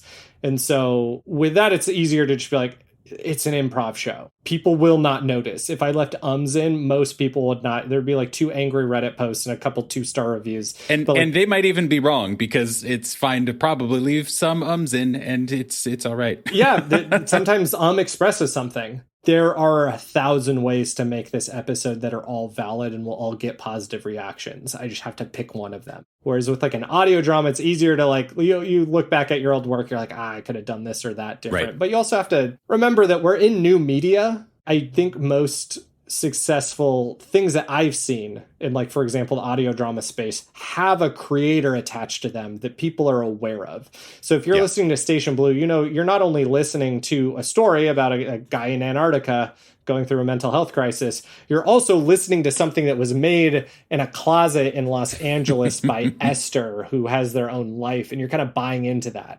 I've thought of remastering season 1, and there's some things that happen with like adaptation, for example, in which I might remaster. But I also think with season 1, like, it's listenable. Like if it was not listenable, if the recordings were bad, if you couldn't hear it in a car, then I would go back and redo that. But I also think like part of the show is my point of view and my growth as a creator. Yeah. And I might be undermining myself by going back and fixing it. It's kind of like my perspective on tattoos, where I'm like, if you get a tattoo you don't really like now, that tattoo still says a lot about like who you were when you got it. And so just get another tattoo. And with like editing and sound design and knowing when to stop, like, I mean, usually when to stop is like the release date. Like it gets to the point where there's a deadline and you're just like, I have to put this out. Like I still spend too much time working on Goblet Wire. Like those episodes are meant to be 5 minutes long, and I will spend 4 hours the night before tweaking with it, which sounds impossible. Like there's a lot of full length audio dramas that do not spend 4 hours on their episodes. Yeah. Whale Song was the last really big thing I made, which is on all of my podcast feeds. And delightful. Yeah, and Whale Song was the one where I just like got to the point where I'm like, this is mush. If you do it long enough, you get an instinct for when you need to make the big plays in your sound design. Eventually, you're going to hit diminishing returns where you can't interpret what your own thing sounds like anymore. And you do not want to have that happen when you have to make big decisions. You want that to happen at the tweaking stage. But now I know more people. Like I made season 1 of Station Blue very solo. And now I know people that like owe me favors or interested in the work or that are on the payroll who I can be like, hey, please look at this. Please, like, what do you think? Like, I'm way less precious with my work. First, I need to state, I am just like so ferally invested in more Whale Song. Like, I need more of that show very badly. And I hope that comes to fruition. And we'll have links to this and a great many other things in the show notes. Super recommend it. So something that I know that in the limited amount of editing that I've done and in the editing that I know the awesome editing that the people on our show do and lots of other people, is over time you kind of come up with nice processes and organizational tools and things like that just kind of like sand the edges off of the process just a little bit, so you can spend a little more brain power making those big decisions and making those kind of like fun creative choices, as opposed to, oh God, where did I organize the music and how do I do XYZ thing again? So in your kind of years of audio design, whether it's for actual plays or for audio dramas, how do you organize things in ways that work for your brain? And like, how do what's your kind of just process look like when it comes to actually putting a mouse on the keyboard? That's not how mice or keyboards work. I was trying to come up with a fun, when your tires hit the road example. If you have a trained mouse that can type the things for you, like, that's true. That would be fun. My process is that I have systematically trained 50 mice to edit podcasts for me. So this was like very key to Freddie. Yeah. I went to Freddie's place and I sat there and I watched him be like, here's why we use Audition. I'm going to edit this section in Reaper, Audition, and Pro Tools. This is why Audition, in my opinion, is the fastest thing to do for like a narrative show. And then we went on to the next thing. And he's like, okay, your keybinds. These are the keybinds I use, but your fingers are longer than mine. And so the rule with keybinds is you should never need to move your hand. Figure out everything you need and then make it where you never need to move your hand. So we had all of these little streamline. And like I use something he doesn't use, but I use is like the Apple's Magic Mouse, where it's a mouse with a trackpad on the top. which is really nice for Audition because I just have like a lot of ability to manipulate. Like if you look at Freddie edit, it's just constant clacking because he presses a combination of 3 buttons that constantly updates it to its current time frame, whereas I will just like scroll with the mouse. But watching him go, I was just like, this is impossible. Like, I don't think a normal human can edit this quickly. But then after doing it for a month and 2, like I used to spend 3 days working on a Story Break episode. And that was a weekly show. So I like spent all of my time working on Story Break and my spare time working on Teen Talk. I can now do a Story Break episode in like 3.5 hours. It does not take too long for me to do. And that's as I've trained Travis, because Travis is a musician. He's known all of this editing software forever, but he knows more of the like, we're going to spend 3 weeks working on a song. Whereas I'm like, no, we need to do efficiency because I will like, I'm not going to cap what you build, but like Freddie, like I've set an expectation as a team because Travis technically works for me. Like, I don't want to be like, hey, Freddie, I brought someone new on and now I'm doubling the amount Teen Talk costs. Yeah. And so it's like, look, here's the standard that we're operating out of because you're not going to get that fast today. But if you focus on streamlining and getting faster and making those big moves, and watching Freddie edit just in real time was insane to me. And now I do the same thing, just constant. I don't even know what my hands are doing. Like it's just part of, it's an extension of my body. You're plugged in. Yeah. and that just takes time. If you want to be an editor, do more editing, but like focus on getting better and faster at it. Because it's going to be a pain at the start and you're going to put a lot more effort in, but over time, it will make your life a lot easier. We have a template for the episode. So every time we open up a new like audition project, all of the things are there, which saves probably an hour of work. To walk you through, probably in the next couple days, I'll get the next episode and it will be 5 waved tracks.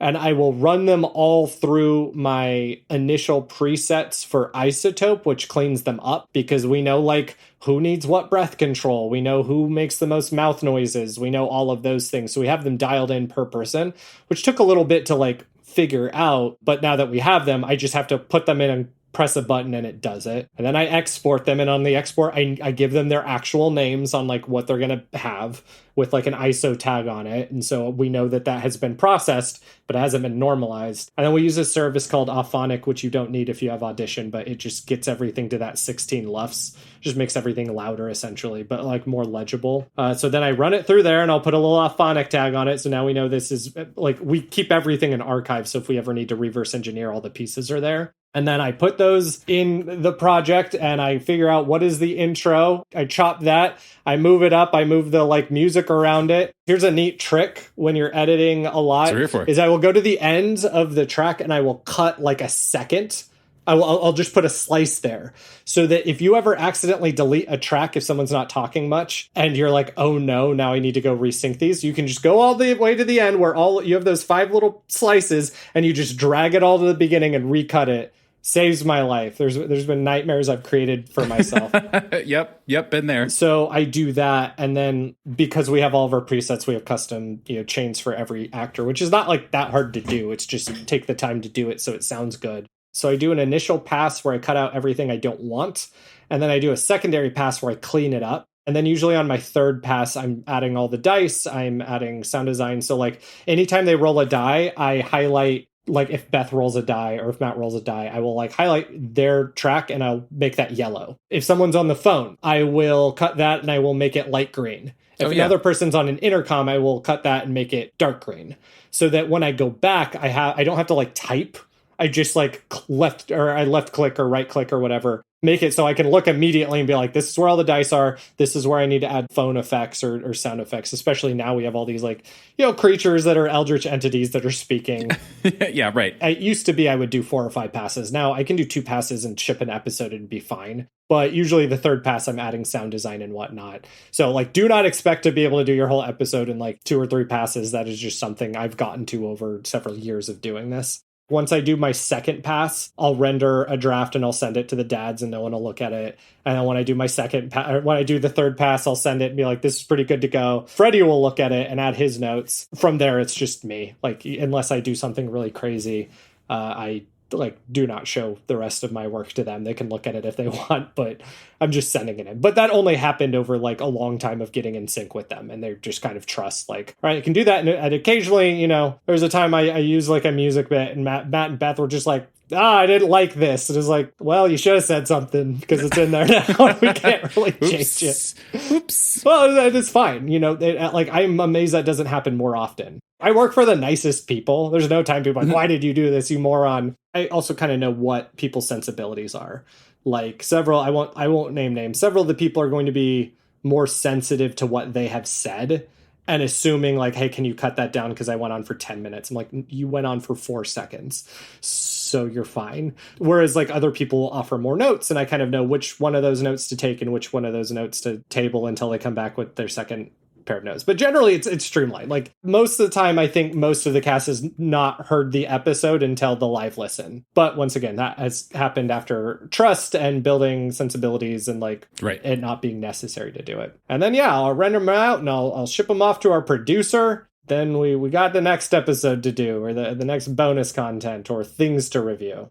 As you were describing that, and how you've described a lot of the process for Dungeons and Daddies, but also how you do your audio dramas and that kind of stuff, a lot of those are very collaborative things, very kind of like back and forth. Hey, here's what I was thinking this, or here's notes, here's this, that, the other thing. On the other side of things is the editing, sound design, where it's like, yep, I am locked in this room in front of this computer for as long as it takes for this episode to be done, as is going on long solo hikes up and down mountain trails and and all of that. Are you someone who needs both, who is always kind of looking to balance it, or who's like, no, I always like the solitude, but then sometimes I guess I need to talk to human beings, and like, I guess playing games and doing improv and hanging out and going to parties is good too? I like extremes. So I either want to live in the busiest, grossest, most crowded city, or I want to be living outside. Yeah. I don't go on day hikes because I'm like, that's not enough. I want to have a backpack with everything I need to live, and I want to go out to where no one can find me for a week. And same thing with that. Like, I really like my editing desk, which started with a little IKEA like hand me down, and like a MacBook Pro from 2011 has now evolved into something that looks like Serial Experiments Lane, where I have things strapped to it, and it's a standing desk with shelves, and it's just this whole, like, I do a lot with like modular synths, so I'm just like the aesthetic of cables everywhere. And so I like both. Like, I went to the live show this last weekend, and it was a blast. I was going to ask, what was that like? So I've been a performer my whole life. Yeah. I'm used to, performing to sold out crowds, both improvised where anything could go wrong to plays. That alarmed me because Beth was like, we didn't sell the show out. And I'm like, I don't know if you've been in theaters in LA. They're not very big. Like, my theaters in the Bay were way bigger. Like, we have a lot of theaters here, but they're just like, they'll seat like 100 people. And so I was just like, okay, maybe we sold like 80 tickets. It's funny that in LA we couldn't get people to show up. And I get there, and there's hundreds of people in multiple lines, and there's people in cosplay, and it's just like, what? And I walk in, I was like, oh, this theater is as big as anything I've seen any concert in LA.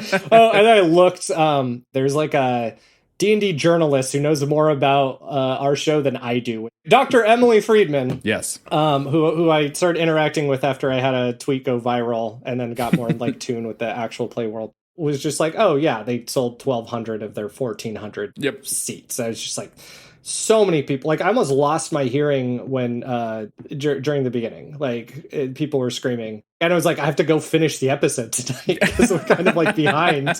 It was the first time I saw the show through others' eyes. Yeah. Because I have fans for my projects. I get emails that are like, hey, this changed my life, X, Y, and Z. I am fans of projects. I have also found that most people I've been a fan of, a lot of them I've just met, and then we've had no time to do a fan creator relationship because we've had to get to work. Yeah. And then I have worked closely with people other people are fans of, and I had no idea what they did before I met them, a la everyone in Dungeons and Daddies. Yeah, I was gonna say that rocket jump stuff. See, it's pretty interesting, pretty good. Well, I was just like, who's the coolest creator in Dungeons and Daddies? Beth. Because her poetry is so freaking good. I've just seen enough of those live performances, but then I was like, oh wait, Freddie, but they're killer directors, and Will is one of the cleverest people I've ever encountered. But they're ultimately chuckle fucks whom I adore. Remain and humans. fix like their things. And we all kind of know each other's flaws, and we've seen each other be like late to things and whatnot. And so I just have not had a lot of experience with like actual like being starstruck celebrity. Even when I like worked my minimum wage job, I was at a bookstore that was frequented by celebrities. So it's just like, oh cool, Dustin Hoffman's in here, that's dope. But like you have to help him. Like you're working at the bookstore, you need to suggest books to him. And so there hasn't been a lot of chance for that, and that has made it where when I look at other shows, I know TV writers, I just know people at all of these industries. And even like I'm a Critical Role fan, but I am 1 degree removed from every member of Critical Role in like 19 different directions. And so chances are, if and when I encounter these people, we're going to be working on something. Mm-hmm. And you have that happen enough times where you're just like, yeah, they're all people. And also like, I have to go make my own stuff. Yeah. Like I've had friends who are like, why don't you hang out with these people? And it's like, I'm busy and they're busy. Stuff to do. And like, I like what they're making and they like what I'm making. And we are best. I have my group that I'm hanging out with, and I'm assuming they have the same. I'm always down for more friends, but I think a lot of the things that come with that aren't there. So for the first time, like I knew Dungeons and Daddies was very popular. Mm-hmm. My partner, when we first started dating, like brought me to their home state of Georgia and took me to this like island resort in the off season. And I was talking to the bartender and he's just like, oh, what do you do? I was like, I make podcasts. He's like, what podcast? I'm like, it's one called Dungeons and Daddies. And he just like pauses. It's like, I was listening to that on the way to work. And I never experienced that because like the show blew up in quarantine. So like Beth like got recognized for the first time. It's like, I don't even know what to do. Or we had people come to our parties and be like, you know, hey, can I get pictures? I was just at a card tournament and people are having me sign cards, which is for their coworkers, which is just like, wild. Sure. What a weird thing in a great way. But it's one thing for your partner to think you paid someone off to like talk about your show or like sure. One of my co-collaborators is like over at Nebula, you know, is like every guy I've gone on a date with for the last year is like talked to me about Dungeons and Daddies, and I'm in Ohio and I don't know why. And then to be there and see that many people in an LA context like shouting, it was the first time I've been shook. Like I was just like I'm not usually overwhelmed very easily. I didn't know, like, had VIP seats. I guess it made sense, but because I went up to the upper balcony because I'm like, I want to see this from above. And Will's like, hey, you have seats. Like, can you just like give them to a fan? They're going to appreciate it more than I will. Yeah. Because like, I know Freddie. I work very closely with Freddie. Like I practically share a brain with him in the podcast world. But then it's just like remembering, oh, wait, this is Freddie. This is a showman. Yeah. So going out and having him come out with an electric guitar and having not realizing the screen in the back is a projector with custom 3D assets that are being played for each person. Mm-hmm. And then Will's coming out and rapping an album I still have not heard because it's Patreon content I didn't make, and I'm not a patron of Dungeons and Daddies. Yeah. And I was just like, oh my, okay. And like, it was funny. Travis like nudged me. He's like, I need to take our job 30% more seriously. And then later in the show when Will like jumped up and pumped his fist when he got a fact about a paladin ability correct for a bit of like in-game trivia to standing ovation, I'm like, you can take your job 30% less seriously. Yeah, again. Right. Yeah, it's a balance. It's a grown man yelling about, knowing how lay of hands is an ability and not a spell. Yeah, right. I will probably go on tour with them next time. Because Will was like, where were you in the tour bus? I was like, I was working on the show, but I could do that on the road. I'd like to be, I'd like to do anything once. I'll go be a roadie. Yeah, hell yeah. Well, I then kind of want to talk a little bit as we're kind of winding down about your projects, the things that you do, the audio dramas, and the stories that you tell. As I've told you a few times, I've just mainlined Ester content the last week. Can I ask you a question? What was that like? My work's not exactly light. No, I'll put it this way. I loved all of it.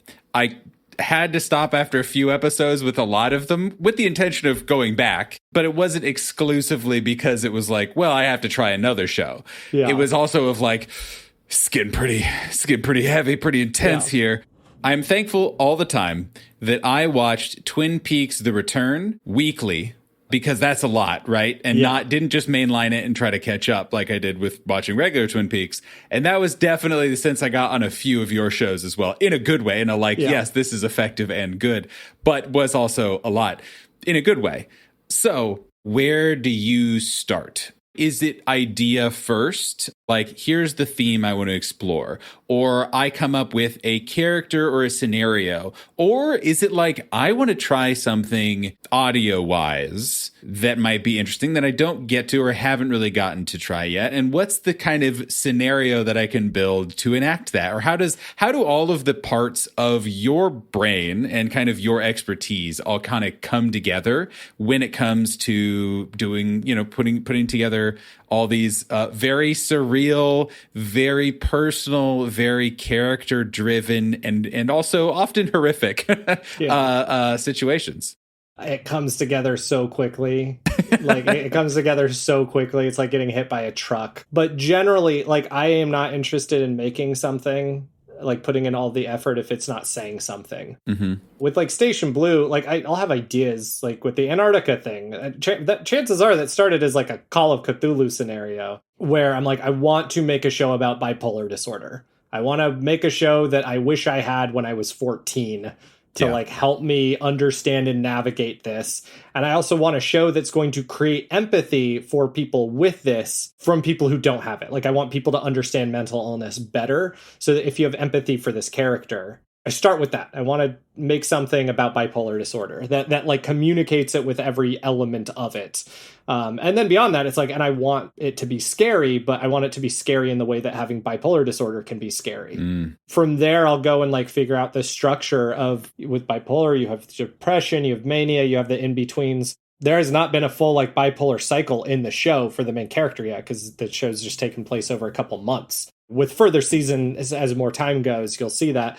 But the structure, the roller coaster of the show of when it's going up and when it's going down, does follow kind of a bipolar element.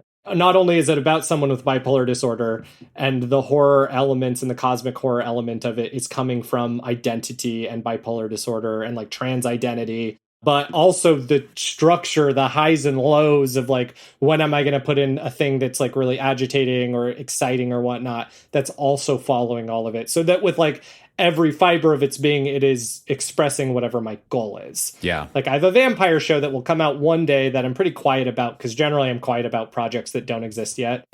Yeah, fair. There's one that I'll tell anybody about because I'm very confident it's going to be maybe the greatest thing that's ever existed in audio drama. And I'm not a braggart. I don't say that lightly. I'm just I think factually, this is going to be one of the most awesome things. It won't be the bet. There's going to be things that are better written or whatnot, but this thing's going to be amazing. But with Station Blue or with other projects, that vampire show is about being new to a music scene, and it's about abuse. It is using the vampire thing to explore very specific abuse dynamics. I also try to be subtle. You could listen to Station Blue and not know bipolar disorder is a thing. I never say the word in the show. And same thing with the vampire thing. I don't want you to, if you experience abuse, to go in and just hear a bunch of people talking about it. I want the narrative to be in a way where you're okay, this resonates with me. And once again, if you have not experienced abuse, where you can go through and be okay, maybe that's what it's like. That's generally what I'm working with, and then everything follows that. The sound design for Whale Song, for example, is quite different from the sound design for Station Blue. Now when I make things, because Station Blue is a flawed piece of work.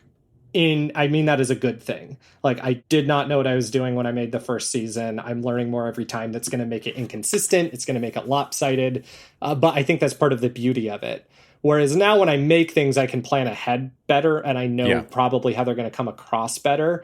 And I can also pick the idea that I think is going to accomplish whatever goals I'm after. I don't care too much about downloads and stuff these days. As long as it's resonating with an audience, 100 people versus 10,000 people, you're still only going to get 7 comments on a thing, that you put out into the wild, because most people aren't going to interact with it by design beyond listening, which is the most important part. Whale Song, for example, that was me throwing down a gauntlet. That was for a showcase. So I knew all these other talented creators that I liked and was fond of and had collaborated with. They had a $2,000 budget to make whatever they wanted. So I was just I don't want to get left behind. I don't want to make something that's not as like cool as other people's things. And so I made the most bombastic piece of audio that I possibly could. And I'm like, I want more maritime stuff in audio. So it's like, cool. We're doing an icebreaker ship on a strange Arctic ocean that is a whaler ship that collects men from all over time. And we're telling a story about masculinity and this obsession with whale oil, because it's like a very gender oriented show. Like, I'm going to have the main character be a trans man because like the prospect of getting this mythical oil that can like, it's kind of a wish, like it's like a genie's wish on like, oh, this can adapt to whatever you want. It's just like that to me, the idea of like, oh, you cannot get HRT care. Yep. And now you can get something that can do whatever you want. Like, what does that even look like? Because for, you know, I'm a transgender individual. If you get me a button and said, oh, look like a cis woman, I don't think I'd press it because it's like, no, I want to look like me and I want to express myself. But like, if you have that option of like no limits, I don't know, I want to see what that looks like. Sure. Masculinity, something I have a very interesting relationship with, having grown up with it and assumed it for a long time, and then in hindsight being like, oh no, I'm like, actually, no. I have kind of a bizarre like not cosmic horror, but like this has always been kind of a bizarre thing to me. If and when we make more episodes of Whale Song in the future, because I made that pilot knowing I was not going to make more. I know what the rest of the season is. Like, it's a 1-season show. Like, I know what the rest is, like Over the Garden Wall style. I know what the show is. But that's something I'd want to like get a bunch of men to help write, just because it's like, I want this to express masculinity in all of its forms. Once again, we get into empathy. Like, it's like, cool, if we're going to have a spitting contest in the show, I want that to be done in a way where anyone can be like, now I see the appeal of spitting contests. Yeah. And I want the good and the bad and everything in there. Like, I want the struggles and the pain. With Whale Song, I was like, I want to make the coolest thing possible. And having like a captain everyone's afraid of that requires a translator to speak for them, and having sirens attacking the ship at the beginning because in this case, sirens are representing femininity. I wrote the scene because it opens with like a ship being attacked by sirens and a character like realizing they're not a man because they're like, why are the sirens here? That's actually Will from Dungeons and Daddies. Yep, there was Will from Dungeons and Daddies makes a cameo. Will audition. He's like, hey, can I audition for this thing? It's like, yeah, of course. There was an Ester voice as I recall in that scene as well. Yeah. Well, that was me. And like, I wrote that scene years before I was planning on transitioning. And I was like, oh, this is me seeing myself out of the project, because it's a person getting like literally removed from the ship because they are not a man. And I was like, in the same way where I kind of have to do with this project. If I invented this and now I need to see myself out because I'm not like an expert on this. But yeah, I want the coolest thing. I wanted to throw down a gauntlet that people who listen to it are like, audio drama can be more. Yeah. Because we have all these big studios making these expensive shows with mainline celebrities. And I made that pilot for $2,000, which is that's more than I've spent on season 1 of Station Blue. So, you know, if they're spending $30,000 on an episode, it's like, you could have this. There's no reason you can't have this. Is there something about the audio format in terms of like storytelling, something that appeals to you about that format and about that being the kind of paintbrush that you work with as opposed to other things? Like, is audio near and dear to your heart for a particular reason? Or is it just kind of what you've fallen into and happen to enjoy? Like, what does it offer you?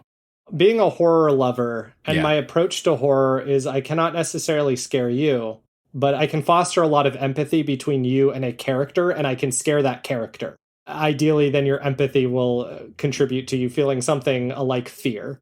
The thing that I think is most compelling about audio is the intimacy. It's not a book. Like, a book is also an intimate experience, but a book, you're doing the work of putting that in your head and imagining things.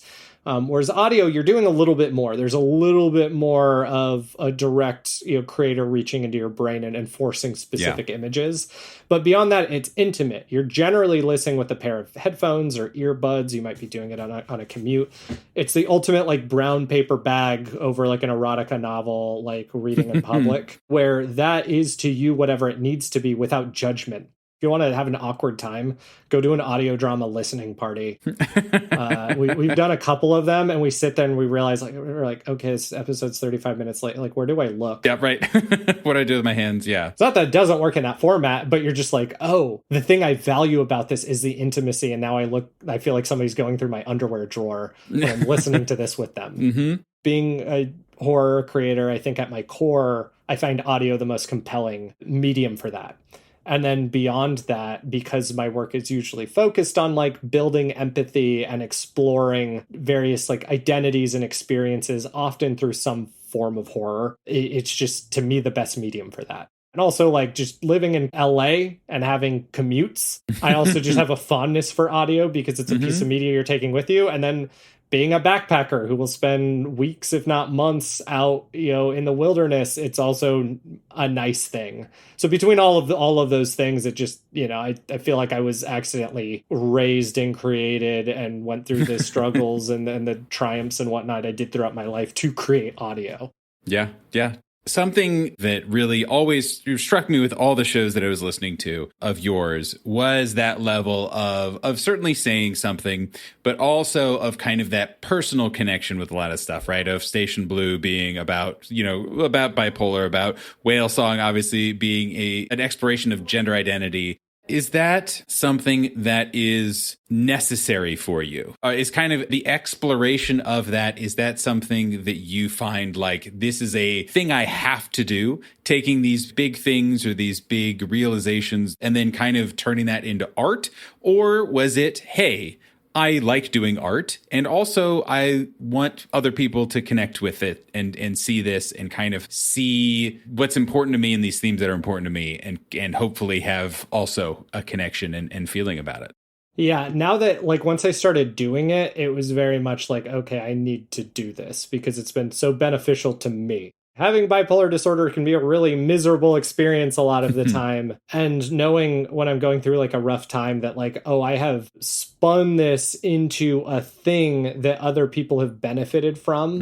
And not to get too like utilitarian where it's like, I suffered for a week, but other people listened to this for months collectively. And therefore, my suffering has brought goodness into the world. But like being able to kind of get it out is helpful in a way I didn't necessarily anticipate.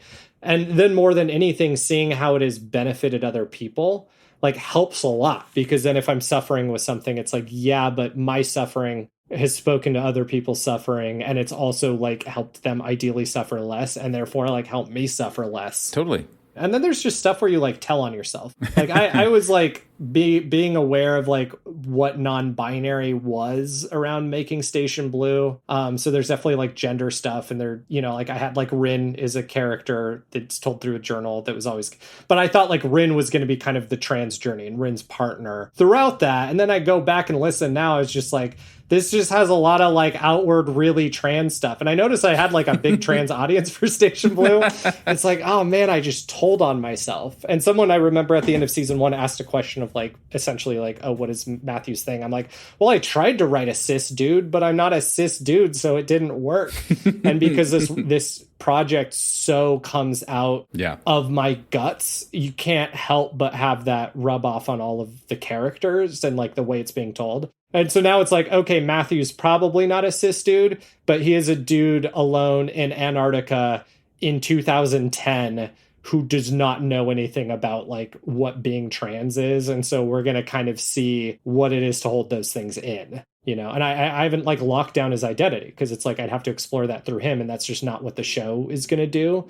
But there is like, cool. Then now we've added like gender dysphoria to the list in more ways than I anticipated. Also, before I was very much like, cool, I can die whenever. Like, it's fine. I think a mix of like growing up Mormon and then getting out of that and being a very like optimistic nihilist. I was just like, I can die whenever. Like, it's fine. And I started writing. I'm like, no, I need to live because I'm not done telling this story yet. Yeah. And I don't know if you're familiar with Stephen King's The Dark Tower. I'm not a deep Stephen King reader, but I've read the first like 4 books of that. I don't love The Dark Tower, but I do love The Gunslinger, which is the first book. And like it just starts knowing that whole series is about writing on like, oh, it starts with like, you know, the man in black fled through the desert and the gunslinger followed. And just like, it's just this character struggling over and over again to get back to like a reset point. Cause it's like, cool, you finished. Now you have to like write another book. Yep. And I'm like, cool, this is the rest of my life now, is I will never quite be comfortable because I will always be making another thing. Having a resume has been really important to me as someone who came into creation like in my late 20s, just to like show people what I'm about. Sure. And so it's just like, I do want to finish Station Blue, which is 2 more seasons. I'm working on season 2 now. And then like, yeah, I want to get that vampire show. It's like, once I have 3 or 4 works out there, people will know what I'm about. And then I can spend more time, you know, spending years researching thing and making something that's really going to benefit. I'm not looking to put out quantity. Yeah. If I'm going to say something, I want it to be something that only I can say. Sure. Absolutely. Do you feel the vulnerability kind of as a part of that? You know, do you feel vulnerable putting those sorts of feelings into your work and those sort of experiences? Or is it that you just like, no, these are my experiences and therefore I'm putting them out and hopefully people connect with them?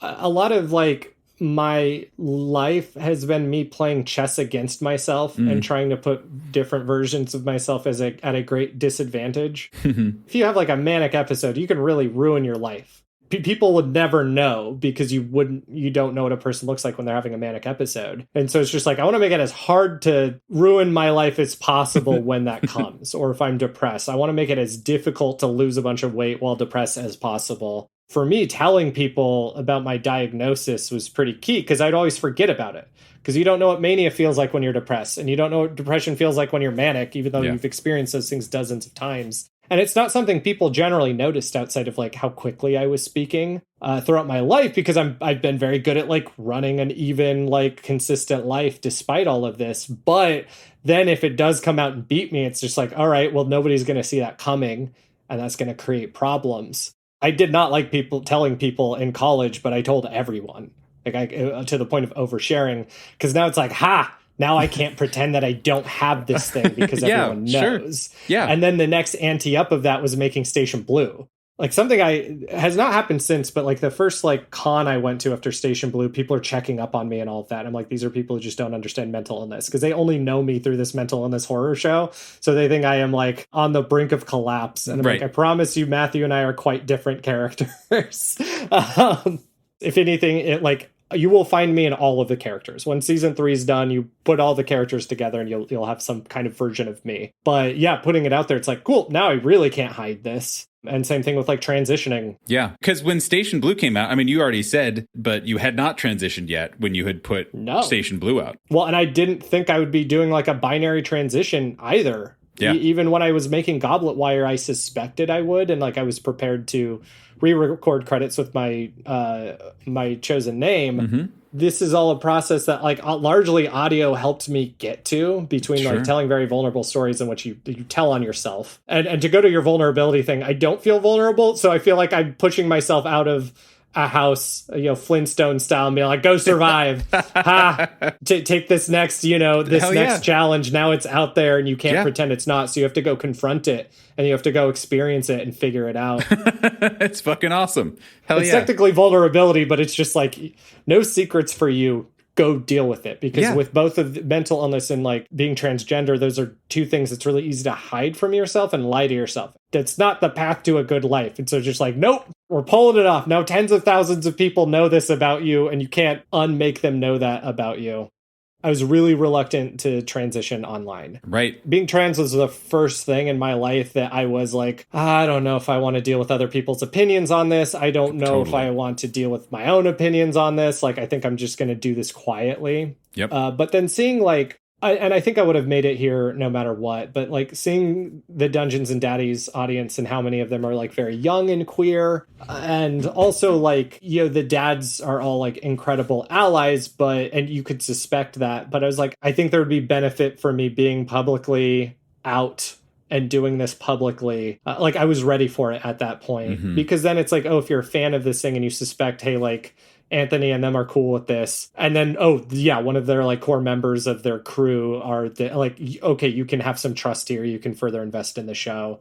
Not that I did it like for the show, but right. Yeah. Not doing transactionally. I did wait like a month to change my name until season 1 was done because I wanted like all of season 1 to be under my old name. So then when you go to season 2 and Freddie, like everybody kind of has their way of saying congratulations, and Freddie's is to come up to me and be like, hey, do you want me to change all of your credits in the show? Which was just like, oh, it's so sweet because that's Freddie's version of like all of that. And I was like, no, I don't think that's necessary. I think in the future, it might get to the point where people only really know me as Ester, where it's like awkward for them. And at that point, maybe go back and change the credits. But I was like, I think right now it's cool for people to be able to like listen to season 1, hear the old name. I voiced a dad at some point, I think in the finale, and then intro, like a secret other dad. And then for season 2, which is about identity. Yeah. To come out in there, and if people are like wondering like if they should transition or like trying to figure it out, see an example of like, hey, this is something that you love, that this is something someone in there is also experiencing. Yeah, absolutely. First, I want to say that you have successfully created some wonderful, lovely art. I loved all your shows very dearly, and it's super recommended to everybody. And the last question that I really had, I think, was what are the shows and or the stories that kind of really speak to you, that have really kind of like put their worms into your brain, that inspire you? Again, it doesn't have to be podcasts, doesn't have to be audio, doesn't have to be whatever, but of like, these are the things that have like shaped me, or the ones that I look to inspire me or to aspire to. And when I'm feeling low and out of creative juice, I flip on this TV show and I just watch 3 episodes and boom, I am ready to rock and roll again. Yeah. I have a few answers. The things that made me are Goosebumps and Animorphs. Hell yes. I did not realize that until well after I was creating. And then I looked back, I was like, wait a minute, it's just all Animorphs. It's just all people turning into things and struggling and getting ripped in half. It's all Animorphs. You and a lot of other people of our generation, I think. So yeah, that makes sense. I hope that movie works out so more people can get on it, because all the Animorphs books are free. Like Applegate was just like, that. Yeah, she just like, I couldn't come up with a deal she liked with the publisher, so she's just like, I'm just gonna put them all on my website. Then his Dark Materials, I think, has been the most like significant piece of media in my life to this day, like, which was another thing I kind of rediscovered while making Station Blue, and went into it. I was like, oh, this is all over my work. A lot of the other audio drama creators that I've resonated with, it's kind of been a through line. Even Freddie, I think, is like a huge his Dark Materials fan, which I was not expecting, like knowing him. But I didn't know until the show was coming out. And he's like, I want to direct this so bad. I hadn't touched the sequel series to it. And then I did a couple years ago. And now the most recent book in the sequel series is my favorite book of all time, The Secret Commonwealth, which follows Lyra when she's like 20 and her and Pan are estranged. The idea with those books is like you have a demon, which is your soul. Like you have like the Jungian concept of like anima and animus, which is your inner like woman, inner man. And that is manifested as an animal. So on top of that being cool when you're younger, like, ooh, everyone has their animal. Yeah, hell yeah. When it gets to the more mature books in the sequel series, it's like, what does it mean if someone is beating their demon? Like there's a villain who has a hyena that he just beats. Like, what does that mean? What does it mean for Mrs. Coulter not to talk to her demon? Or in the sequel series, like, what does it mean for Lyra and Pan, her demon, to be estranged? It's just so fascinating. And that's a book I think a lot of people don't like at this point, or don't appreciate it, or they're like, it's fine. Whereas I'm like, no, this is like my favorite thing right now. And then for enjoyment, I've got 2 things. It's One Piece and it's Stranger Things. If I'm reading One Piece, I'm having a good time. It is one of the most impressive pieces of creative work on the planet. This guy has been going nonstop since the 90s and has created an entire world that is cohesive and that somehow works, and they're hurtling towards the end right now, which will take another 5 years. And I think that's evidenced by like it becoming very popular recently, which is very confusing to me because like I've been reading this forever. I've never had anyone to talk to about it. Now I have people to talk to who know way more than me. Now it's on Netflix, baby. Well, now it's on Netflix, and I watched the Netflix show, which I had no expectations, and it was phenomenal. That's what I've heard. All the fans. So good. All the fans who love it and have watched it, super into it. I watched it in one sitting. I only had time to watch one episode, and I was just like, I'll like pick at this show. Like I didn't really have a lot of interest. I watched it with someone who knew nothing about One Piece, and we just tore through it because those characters are just so fun. I don't really get inspiration from One Piece so much as One Piece is the closest thing I think to my D&D world. Yeah, got it. In that it's also a big cohesive thing that has like original ancestries that is like moving towards like bigger plots. Whereas just like, someone else has done it. And then Stranger Things is just like, I feel like that show is made for me. I know a lot of people who like Stranger Things. I don't know anyone who likes Stranger Things the way I like Stranger Things. Yeah, got it. Totally. Like I study that show. Like I will watch it and be like, cool. This little interaction ties in with this interaction from season 1. Like, Steve just said a line he learned from Nancy, but they're not referencing Nancy. This is just showing how like people rub off on each other. Like that's a show I don't have anyone to talk to about because everyone likes it. But I was like, you do not want me to annoy you about Stranger Things. I want to go deep into Stranger Things. You're not ready for what I bring to this Stranger Things conversation. Yeah. And there's obvious things like The Thing. There's a lot of music, but like those didn't make me. Those are things that validated me, if anything. Like there are things they resonated with me. Yeah. Totally. They were an icebreaker for my audience and me. Like with Station Blue, everyone's like, is it like The Thing? And I'm like, sure. And when you go in, it's nothing like The Thing, but it's Antarctica. Yep. It's horror. It's body horror. Everything you like about The Thing is in there. It's just a very different show. Yeah, it's just not The Thing. Yeah. If you want The Thing, go watch The Thing. Esther, I have taken up so much of your time. We anticipated this. We did, yes. We cleared it ahead of time with each other, and it has been just a delight as expected. But I have to give you some crushing news. Okay. Part 1 is that I think it's time that we unfortunately wind down this very wonderful, lovely conversation. I don't know how I'll ever recover. Well, that's an interesting phrase, because what you are about to experience, I also don't know how you will recover from. Okay. What happens next is the infamous, the grueling, the challenging of identity and sense of self, Reckless Talk lightning round. Okay. Now, for you and for any listeners who are not familiar, we ask the same questions to every single guest who's ever been on this show in the exact same order. There are no wrong answers, other than I like to say, I guess, if you lie, but that's just because it's kind of lame, I guess. You can have a one-word answer. You can launch into a thesis statement that really kind of puts everything, all of creation into perspective. Or you can just pause, think about it, and say, don't think I have a good answer for that one. Yeah. And that, I will also pause, I will nod respectfully, and we will move on to the next question. Very elegant. Are you ready for the lightning round? I think I'm as ready as I can be. I'm certainly warmed up. That's the, or maybe too warm, or I don't know, an burning. engine overheating. I'm not There's sure. No air conditioning in here. I am actively in a not air conditionable enough room, and it's going fine. I'm a mile from the ocean. It's not too bad. Esther, question 1. Is your glass half full or half empty? My default glass, how my brain works, is half empty, but I have put 20 layers of half full on top of it. Everything is just what it is. It is perfect in its way of existing, and I accept it. What excites you creatively, spiritually, and or emotionally?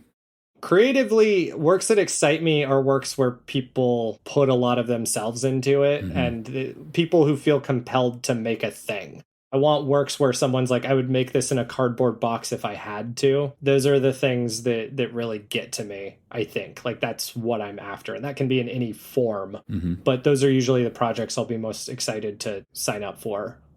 What does not excite you creatively, spiritually, and or emotionally? Oh, God.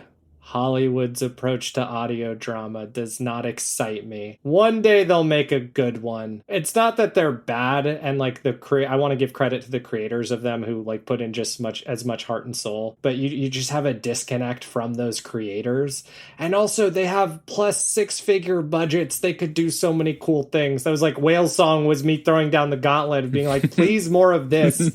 So right now, Dirk Maggs is my only hero who's pushing envelopes. But to their credit, I know more and more of like my peers who are getting hired to run these, and they are making more exciting things. So how Hollywood's approached it. Also, like just labor movement right now. Hell yeah. The response to the labor movement does not excite me. The studios and bigwigs in suits just sitting there and being like, no, how do you expect this to go? And I know the answer to that. And I'm like, you people, there's mushrooms, to quote the prince, the little prince. What is your favorite sound? I like storms. If I'm going to interpret that as what's my favorite sound design piece, I really like sound designing storms, and I will take any opportunity to do it. But anything water oriented in real life, like water's good. Water sounds good. What sound do you hate? I mean, there's things like nails on chalkboard. I don't like the sound of bathroom fans being left on. Anything that's like barely noticeable, but noticeable enough to irritate you slowly over a period of time, to the point where by the time you decide to do something about it, you're already just like, ugh. And I don't like mouth noises. Mouth noises are evil. You chose an excellent profession then. I will tell you, I will go in and I have like a paint software where I can put audio on a spectrogram and I can paint out mouth noises. Yep. And I do it. What's your favorite word? Ophidian is fun. Well, a show I worked on, Ophidian was a word they referenced. That's a fun word. Shout out to Jordan Cobb. What is your least favorite word? I don't know. There's got to be some. I don't like bathroom humor, so I guess words associated with that. I'm not going to say them because I don't even like them. You know the ones. You know the ones, maybe. What tabletop role-playing game and or D&D monster, antagonist, etc. have you never faced or run that you would love to? I have never faced a Tarrasque, which I feel like is maybe the last, I've been killed by beholders. I've grabbed treasures. I've lost care. I've been torn in half by gray renders. I've never fought a Tarrasque. Totally. Because it is interesting that in D&D, like, there's so many options. People tend to have very consistent experiences, even if they're not running, like, pre-made adventures, which, like, I never grew up with pre-made adventures. But that's a guy I've been aware of for a while. I really like the old art of the Tarrasque. I think you should use that instead, where it's, like, a big turtle with, like, a bearded face gobbling people up. But I'm going to say that. I don't even know how I'd fight it. I know you have to like cheese them usually, but I'd be curious by those prospects, especially if it was in like an actual campaign. What is your favorite adventure of all time? And this can be a tabletop role-playing game adventure. It could be one you ran, one you were in, one you watched, one that you read, or it could just be 1999's The Mummy, whatever the answer is for you. I love adventure movies in general, which is in the can of like Pirates of the Caribbean, The Mummy, Van Helsing, which is a sequel to The Mummy, which a lot of people don't know. The D&D movie that just came out is a great addition to that.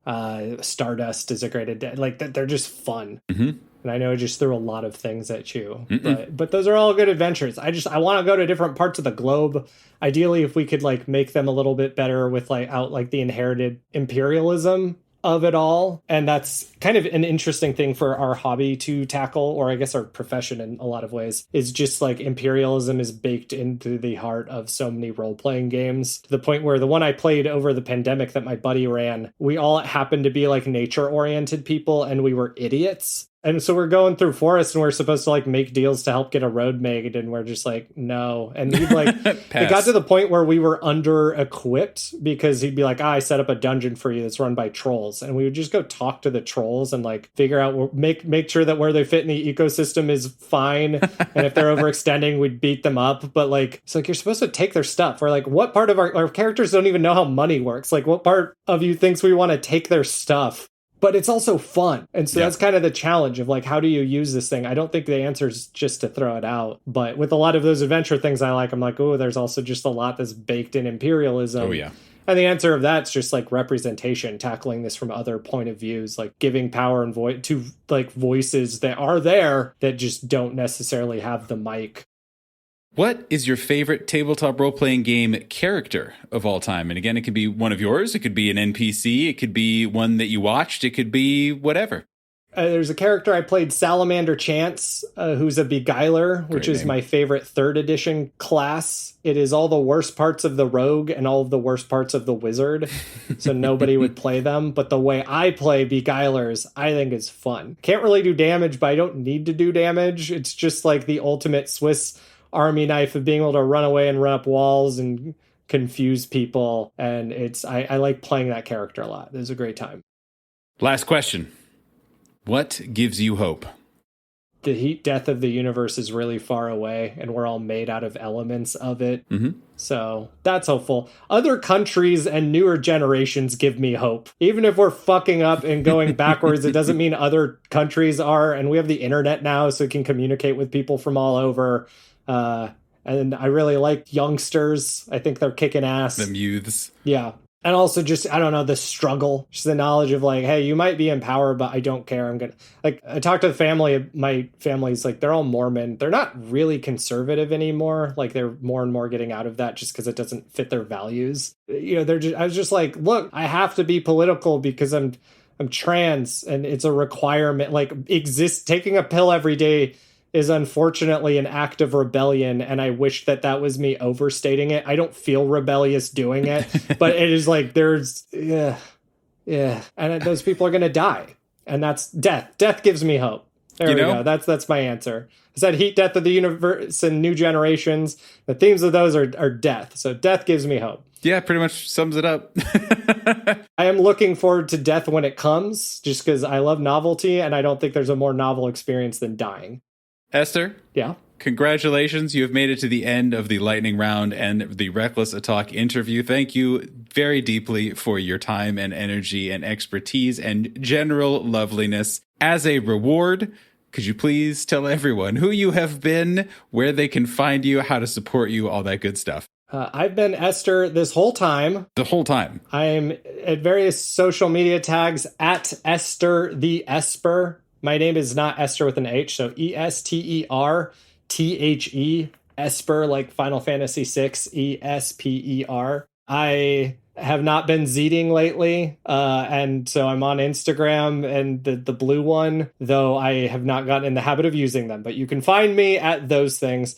As far as works, right now you should go listen to and subscribe to The Goblet Wire. Ultimately, it's a microfiction, like surreal audio drama that is meant to cater to role players. I just have not figured out how to break it to the role playing world yet, but I think they'll dig it once I do. And we have a mini series that will be coming up next, starring Beth May, everybody's favorite member of the Daddies, playing the most just depressed, going off the deep end person you've ever heard, which you have not necessarily experienced Beth performing. So check out that. And then I also have Station Blue is my main show. That's going to be a 3-season show. It's just going to take a while to get out because it's a bit of an opus. So YouTube visual adaptation, I heard, though, coming out. Yep, working on that. Working on video game spin-off. There's a bunch of other projects relating to Station Blue that are happening, but other people get to worry about those, where I worry about getting the main narrative out. But right now, I check out the Goblet Wire, and Whale Song is on there.